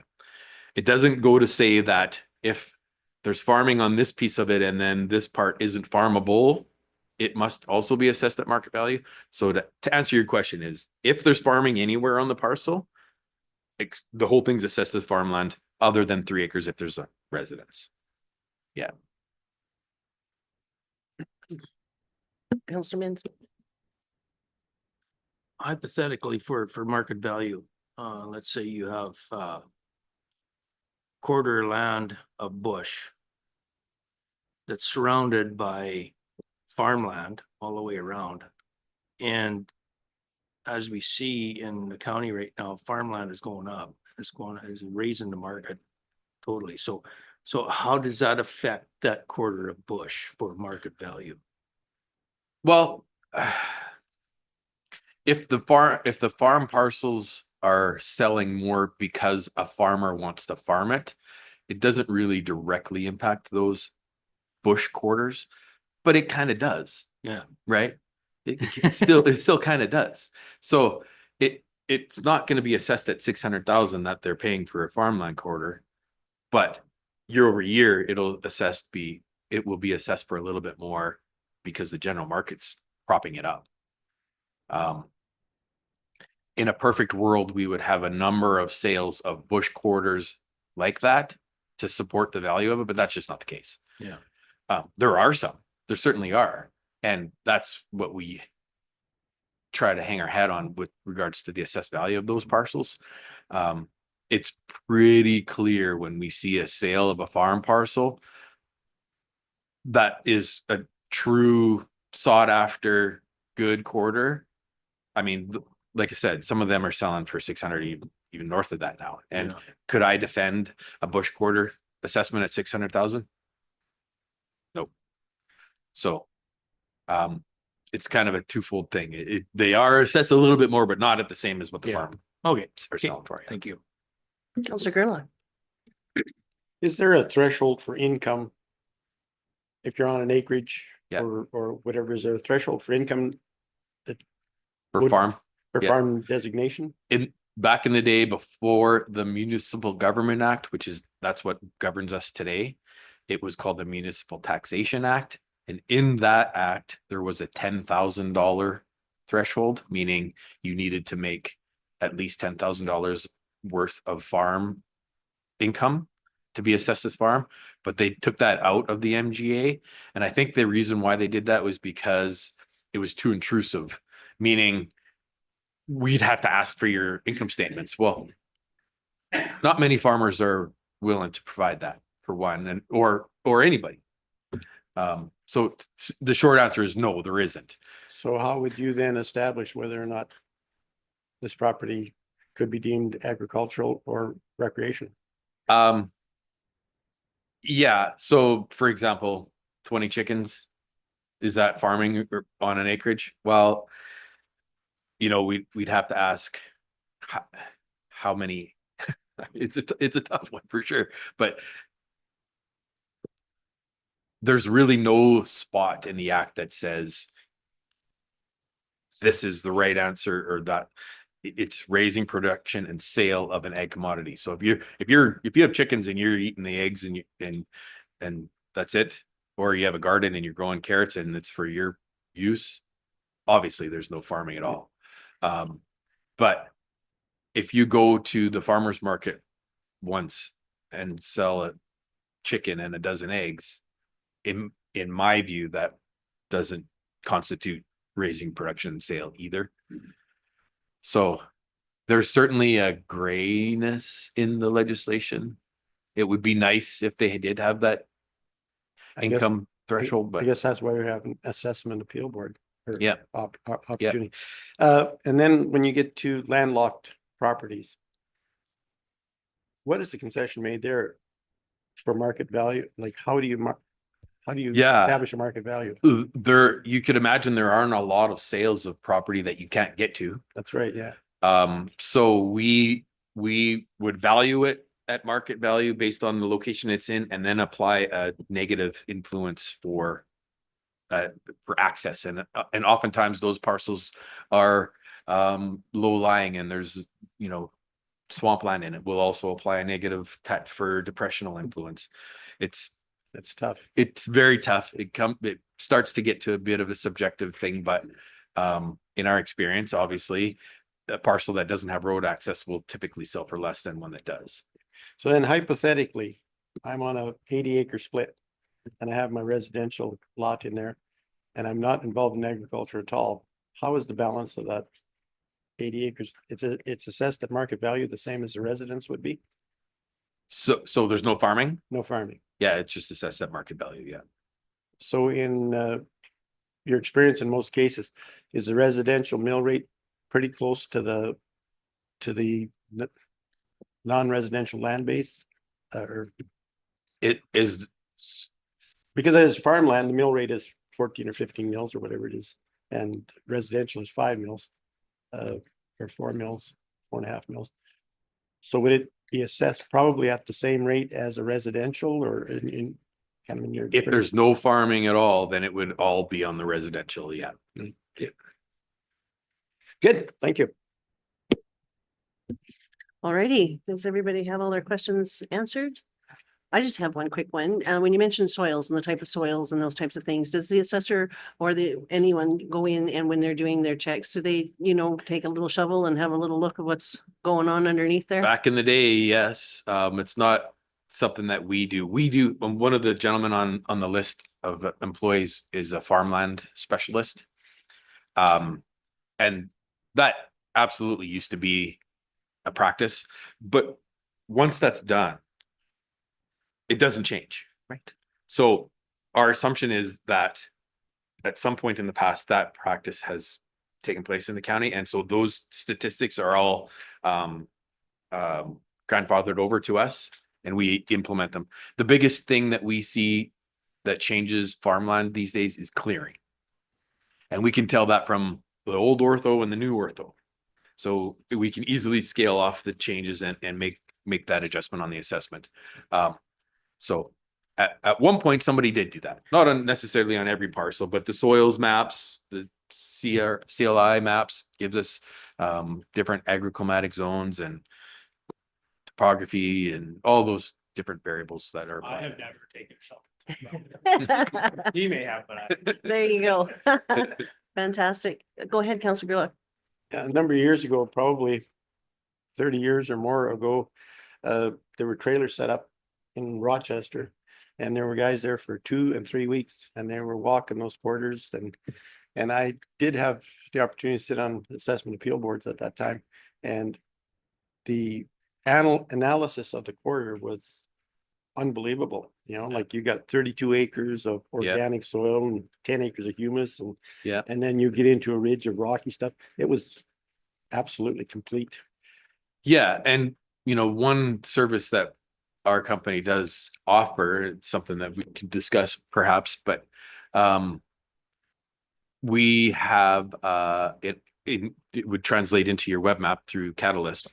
We have a farmland layer that highlights all of those things and literally shows a boundary around this type of soil on the quarter and then a boundary around the trees in the corner and a boundary around the water draw that goes through it. And it would show the assessment percentage on all of those different fields within the quarter section. It's not a quick thing. Like it's a big process, but something I could give administration a demo on one day.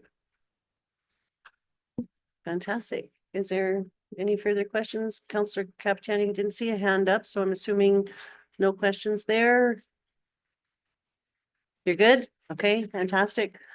Well, I'd like to say thank you very much for joining us here again today and making that trip up in this wonderful weather we're having. And for your experience and the information that you provided us. It is very beneficial. And I'm quite sure there will be quite a few views on YouTube on our channel as people would like to get this information, as we'll be pointing them there as well. So hopefully it doesn't provide too many phone calls your way. We have a lot to think about, obviously, with, the changes that are taking place and how that impacts our residents. So we will obviously be having those conversations very soon. So if there's no other questions, again, thank you very much. It's You are very welcome. much appreciated for you being here today. Great. Thank you. Thank you very much. Take care. We'll just take a 5-minute recess, folks, while we say our goodbyes.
All right, whenever you're ready, Jordan, we're ready to go. All righty. I think we'll come back in from our recess and bring this meeting back to order. We are at item 7.1, the financial variance report, page 50 to 90 of your agenda package. I just wanted, for myself, when I'm asked for this to be discussed, the recommendation, of course, is to receive the February 28, 2025 financial variance report and bank statement as information. I just really wanted to say thank you very much for these reports. They are hugely beneficial to all of us as well as for the public to see. I know it's a great deal of work that goes into these, and I just want to share our appreciation for that. I don't have any questions. They're very self-explanatory, which I appreciate. And I was just curious if anybody else does want to discuss any of them for. Go ahead, Councillor Hall. Moving from lowest page number to highest page number on page 62. So I know we haven't got a final budget in yet, so there's still time to make adjustments. 3/4 of the way down the page at 2217, we have a telephone expense that's nearly 80% spent already. Because we're 17% into the year, is that a capital item or is that something that needs to get adjusted before? So not a capital, but is it a purchase or? Through the chair to Council Hall. This is mainly because a lot of the changes still haven't been incorporated yet. So all the numbers you see that are budgeted are the numbers from interim budget. So none of the changes we've made after for the final budget have been reflected on Questica, which will be we will be updating them after the final budget is approved. So there might be items here that have significantly changed. That amount could be significantly higher now after we realize that the actual is so much more. Okay. But it just has not been reflected here on the statement until the final budget gets approved, and then we upload everything on Questica. Okay, yes, because there's a number of all those smaller dollar value items that are on track to be significantly over budget by year end, so by the 4th month. Through the chair, If you've got them coming, that's all I really wanted, the confidence on that. And also, we've incorporated where all the managers and directors are going through their variance report every month. So anything that is off, such as something like this, where you see it's already 10,000, we've only budgeted 15,000, it would be discussed with them every month. So all the managers and directors are on top of this, and we will be updating it as we go. So page 69, line 2755, second from the bottom. Can I just confirm that's what we pay for policing, the RCMP? Again, page 69, line 2755. Sorry, Yes. Yeah. I don't know if you guys have the agenda. That It'd is be correct. easier to reference the page number of the report. Page 18. Through the chair, yes, that's what we budgeted, but the actual number is, I believe, a little bit lower. Okay.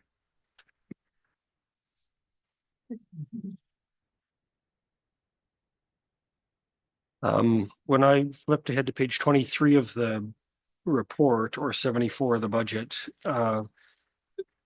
there's a grant that I think maybe we didn't expect when we did the first draft of the budget. Is just again confirming? This is line Yeah. 1800. Through So the yeah. would we expect to see shifts throughout that entire budget to reflect both the incoming grant and now the spending proposed? That is correct. And then also there's some grants that were deferred. There may have been grants that were received in 2024, but we didn't spend all the money. So then we defer them, and that's why we're trying to put them in 2025 and then also show the expenses. So it's at the end of the day, the net difference is 0 to the budget, but we do have to still show that where the money is coming from and where it's going out to. So this would be, I believe this is specifically the restricted funds we received for the CASLAN. We had received about 350,000. We spent around 49 to 50,000 in 2024. The rest is the plan is to spend it in 25. Okay, so we'll see that flow through Correct. before we. The other one, I think I just had two more, page 25 of the document, or 76 of the agenda. Is it typical, so I'm just looking down at line 2755, is it typical that we transfer so much so early to the library boards? Like, is that the normal course of action? Because our historic financial reporting had a different level of clarity than this maybe, or it's something I hadn't picked up in the past. So do we kind of front load all those costs or do we pay them out over time? To the chair, yeah, we usually used to do quarterly payments. But I believe some of them requested money in advance, so we did do advance payments. Okay. And then line on page 29 of the document or 80 of the agenda, the line 2755 transfers to other is that's rec. So does that reflects both what we transfer to the multiplex and to Boyle, the village? That is correct. But I believe this might just be, I would have to look more into it, exactly what makes up the 926. I don't know if we've paid all of them yet. Obviously, we budgeted 1.3 million. There's only 926,000. I'm pretty sure that's just the multiplex. And I guess it raises a kind of a notice for me because we historically have paid that out over a quarterly or a periodic installment, and it's not front loaded at the beginning of the year. So we already paid the first and second quarter, but yes, I can get back to you about this. I can look into it exactly and see what specific payments we made to which party. Okay, thank you. Those are the things that drew my attention when I reviewed this. Okay, thank you, Councillor Anderson. Okay, does anybody else have any questions that they would like or clarity that they need? Councillor Kapitanik's okay? You're good? Alrighty. Once again, thank you very much for these reports. They're very much appreciated. We look forward to seeing them all the time because this is just good information for everyone to have. And I guess with nobody having any questions, we have no amendments to make. Does anybody would like to take the recommended motion, Councillor Cromwell? To receive the financial reports as information? If we're ready for the question, all those in favor? And no opposed? Hi. Thank you. That's 9-0. Thank you very much.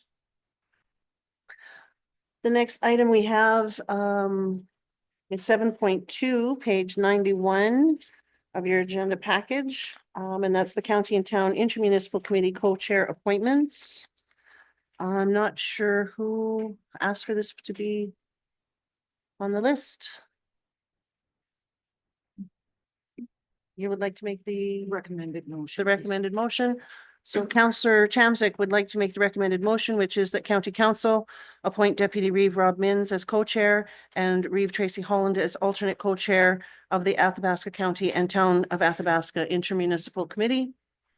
Is there any discussion? Alrighty, we'll go to the vote. As all those in favor? Aye. 9, and don't appear to see any opposed. So that motion passes. Thank you. The next item we have is a donation request for the Athabasca Landing Trail Steering Committee, page 95. Wasn't sure who, Councillor Wall. I just have a question before we pass this. Just wondering why this didn't come through grants to groups.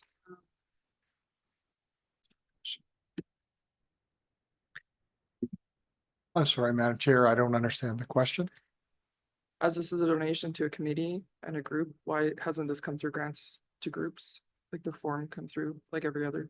I'd have to, Madam Chair, I'd have to go back to see how it got on the agenda for the committee of the whole, which is where it was presented first. Otherwise, I don't have an answer for you. Is there any further question? I would like to make note, there was a bit of confusion with regards to when the northern portion of the tour would take place, and that hasn't been booked as of yet. The southern tour happens on March 28th, if the weather permits, which looking a little sketchy right now. And with regards to the amount of people that would be utilizing this, they're going or attending this particular tour, the 12-passenger van might not be something that is going to be able to be used. So with that information at this point, a donation would be great for that use, but that use may not happen. So just so people are aware of that, we have to get the numbers. Go ahead, Councillor Anderson. Sorry, just for clarity, was this discussed at committee of the whole? I don't recall that conversation, so. My memory is not working as well. I know as it's shown on your agenda package, I did ask in an email, just from updates from the meeting, and those requests and made thought it would be great if that would be a consideration of council, which is probably where this all really did come from, was the particular email, that was sent. So is there any further questions of concerns, clarities needed? Alrighty, so is there a motion? Somebody owning the motion? Councillor Chamzik would like to approve a donation of up to $175 to the Athabasca Landing Trail Steering Committee for bus services. And if there's, go ahead, Councillor Hall. So we already provide a significant donation to the group, which they acknowledge they have a budget line for. I guess I'm just wondering, is this really necessary? And also really, I'm just unsure why the CAO is writing the request when they have a lot of other things to do. When, this should be something that's just generated by the committee members, not through the CAO's office. But so I think we have a budget line for this. We've already donated significantly and we've taken care of this already. Thank you, Councillor Chamzik. This is a really great opportunity to showcase the whole Athabasca landing trail. Our other municipalities are also doing the same as well. It's one of those things that are very valued as part of being a part of the 100-mile portage. It's starting off at the Ledge grounds, and it's Canada 150 is around the corner, and I think the 150-year celebration, I guess you could call it. I think it's a really great way to showcase what we have up north here. Just throwing that out there. Thank you very much. And is there any further question, concern, clarity? Alrighty. On the Councillor, sorry, go ahead. Sorry, which budget line would this be coming out of? The budget line, I'm not sure. I have no idea, Madam Chair. Well, we do have a budget line for trails. There is under administration, I believe it is, there's a $10,000 budget line. That $175 could come from there. Possibility. Is there a preference where you would like to see it if it is passed? No, I just want to give clear direction to administration. So maybe an amendment to the motion to state that the donation would come from the trails budget. Okay, is that a friendly amendment? Is that satisfactory? Friendly amendment? Okay. Alrighty, is there anything further, folks? Alrighty, on the recommended motion that Councillor Chamzik would like to approve a donation of up to $175 to the Athabasca Landing Trail Steering Committee for bus services coming out of the trails budget line. And if there's no further discussion, all those in favor? Aye. 2, 3, 4, 5, 6, 7, and opposed? 2, 7 and 2. Thank you. And I believe lunch is here before we dive into this next item, where I think we should break for lunch.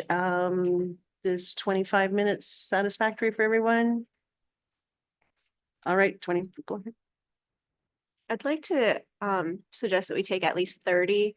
Our admin team hasn't had a real coffee break yet all morning, so give them at least 30 minutes so they can eat and sounds good. Have a little All bit of right. a break from us. Fantastic. 30 minutes it is, folks. We'll see you back then.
Oh, it's working.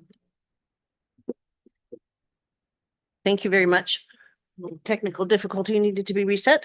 We'll bring this meeting back to order here after our lunch break. And I believe we are at 7.6 of our agenda. Accurate Assessment Group presentation, which is on page 99 of your package. And I'm not sure, I think that was Counselor Hall. Was that something you wanted to discuss? Given the content of the presentation, I'm sure it's something we'll all want to think through, but on principle, I thought it was worth having the opportunity to have the floor open to discussion, given the scale of the change. So just didn't want to see that one slide through consent. So I'd be prepared to move the recommended motion, but also I think we should consider beginning some discussions, whether at committee of the whole or elsewhere, around how we may want to move forward in terms of philosophy in addressing these big changes to minimize or to figure out how we want to handle the impact on the ratepayers of the county. Thank you. So hopefully we could just, maybe the chair will just add it to the agenda for discussion, Kyle. Yeah, I agree wholeheartedly, and hopefully have some of these things hammered out prior to our tax rate bylaw coming forward. How much time do we have for those discussions? Madam Chair, we intend on having a report on April 8th to talk about this issue and tax rate scenarios with the intent of hopefully getting direction that day and changes to the final budget. With the hope of getting some direction from council and presenting the final budget and mill rate on April 24th. Is that the date? And also we hope that our auditor is there that day to present the audited financial statement. Okay, fantastic. So definitely we will be having that conversation April 8th. And if we need to have further discussion, we can certainly do that in our April committee of the whole meeting prior to the April 24th council meeting. Does that work for you, Mr. Hall? Yeah. All right. So is there any other further comments, conversation that anybody would like to have with regards to the presentation that was made today? Go ahead, Councilman. I just wanted to say thank you to administration for actually jumping on that, because my thoughts are that's the way it was going to go. Administration would bring back a report on scenarios of what we can do and everything. So, and there's no use like jumping into it right away. So thank you very much. Yes, very much appreciated. Absolutely. Anybody else? Alrighty, so on the motion, Councillor Hall would like to make to receive the presentation for information. There's no further discussion. We'll go to the question. All those in favor? Aye. Awesome. And I see no opposed, so that's 8-0. And we move on to 8.1A, I believe, which is the community event calendars on page 101 of your agenda. Go ahead, Councillor Chamzik. April 12th is the Athabasca Fish and Game Awards and banquet. I believe the tickets have to be purchased by the 5th, just for some information. And also on April 28th, the Egg Society has moved their meeting to the 29th for voting purposes. And in May, just to be clear that the May 3rd Atmore dinner and dance is canceled for this year. Okay, thank you. Is there anybody else who have any additions? I know I have a couple as well. April 12th is a busy day. Elscott Community Association is having their singles club tournament. Doors open there, I believe, at 9 a.m. And they're also on April 12th is the Almost Home Canine Rescue Adoption event that's happening at the Athabasca Agriplex from 12 until 6. So there's a busy day in our community. On April 11th, the Athabasca District and Senior Center is having their pierogi supper. I believe that one is at 6 o'clock, but don't quote me. I'll double check on that one. all kinds of things happening. On the April 3rd, Rochester is having their spring bingo. The doors open there at 6 p.m. On the 14th, on April 14th, the Athabasca District and Senior Center is having their bingo at 6 p.m. And they actually plan those for the first, third, and fifth Mondays of every month. And in May, on the 3rd, the Perryvale Hall Chicken Supper is happening at 5 to 7, and those are always so delicious. And the last item here I noticed was on May 17, the Perryvale Hall is having their jam session from 1 to 5. So we do have a very busy community and a lot of things that people can come and attend. Go ahead. Yeah. April 12th, the North Skeleton Lake Community Association is also hosting an evening out of beer tasting and sausage making at the Gathering Place Co-op. Awesome. That Fantastic. is a busy day. Awesome. Alrighty. Is there anything else for anybody? Okay. Is there a motion to receive? Oh, sorry, go ahead, Councillor Capitani. Well, I was just gonna say, if you didn't have anything to do on April 12th, Marvin Berry's 10th anniversary comedy show is going to be at the Nancy Appleby. They're doing one show in Edmonton and one show in Athabasca, and if you haven't seen them, they are one of the more famous troops that have come with, not necessarily all out of Athabasca, but if you know Nikki Halowski, she was born and raised here, and she is one of their lead characters, and they have actually been on CBC and had a show. So That's fantastic. get a ticket to that and support local arts. Boom. Awesome. Thank you for that. That's great. April 12th is very busy. Alrighty, and if there's nothing further on that, Councillor Chamzik would like to make the motion to receive the calendars as amended. All those in favor? Aye. And any opposed? 8-0, thank you. We'll move to 8.2, the meeting calendars, which is on page 133 of your agenda package.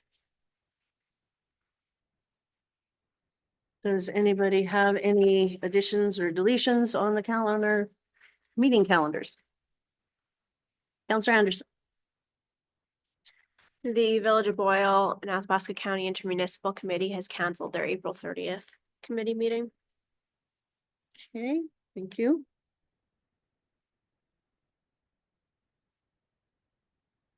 Councillor Chamzik. The FCSS Spring Regional Conference on May 8th and 9th. On May 15th, the Alice B. Donahue Library, and on the 20th, the Village. And I'll see for right now, a tentative ASB for the 21st. Of May? Yes. And I'm sorry, the 18th was, which one? Sorry, I didn't have the 18th. Oh, okay. The 20th for the 20th. Village. Okay. Library. Fantastic. Anybody else have any additions? Councillor Hall? There's that Edmonton RTOC or whatever the acronym is on the 31st as well. For March? Yeah, well, it normally shows up on the calendar, but Thank you. and Greater North meetings, I can't remember them, but administration has been provided with the list for the upcoming months, so I'm just confident those will show up here as appropriate. Okay. Thank you so very much. And go ahead, Councillor Mins. I think it's April 28th. I'll have to look back. I think it's April 28th is the regional landfill. Okay. Alrighty. Go ahead, Councillor Dodok. That's charity.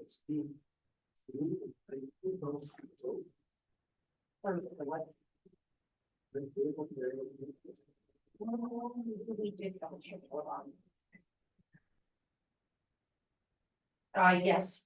Yes, it is. So, yeah, Yeah, it's on the calendar. Yep. It was change. Yes. Okay, I think that's everybody. And who would like to make the mo, Counselor Mins would like to make the motion to receive the calendars as amended. Unless there is an update, change, we're good, okay? To receive the calendars as amended, all those in favor? Aye. Thank you, no opposed? 8-0. The next item up is the 10.1B Alberta Hub, which is, is there a report on that one? Nope, there's no reports, I believe he mentioned. What did he say, V? I V. apologize, I heard B, thank you. I wondered if we had 10.1C on there, but I had it marked, but I maybe didn't say it out loud. I don't recall hearing 10.1C, but I heard B instead of V, so. Okay.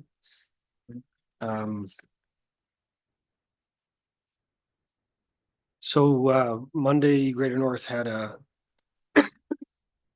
excuse me, had their most recent meeting. And after over 3 years of work, I'm pleased to report that the foundation has voted to begin requisitioning for capital replacement reserve based on the study that was completed in the last year. This is a significant achievement for the foundation. They've got the majority of municipalities are in favor of it. We hadn't heard a response from one of them, but given the way the majority were happy to move ahead and the timings of needing to release requisitions, that's proceeding. So the impact on that is that for the average $300,000 home, you would see a $2.52 per year impact to the requisition. And so for $2.50, it will allow the foundation to do some really good planning for the future and also be responsible for having money saved for the assets that are there. They also voted to proceed and to engage a consultant to work on a demand study, a housing demand study, to look at basically the needs assessment for the target market for the foundation, so that that can be used to inform the business planning and strategic planning going forward.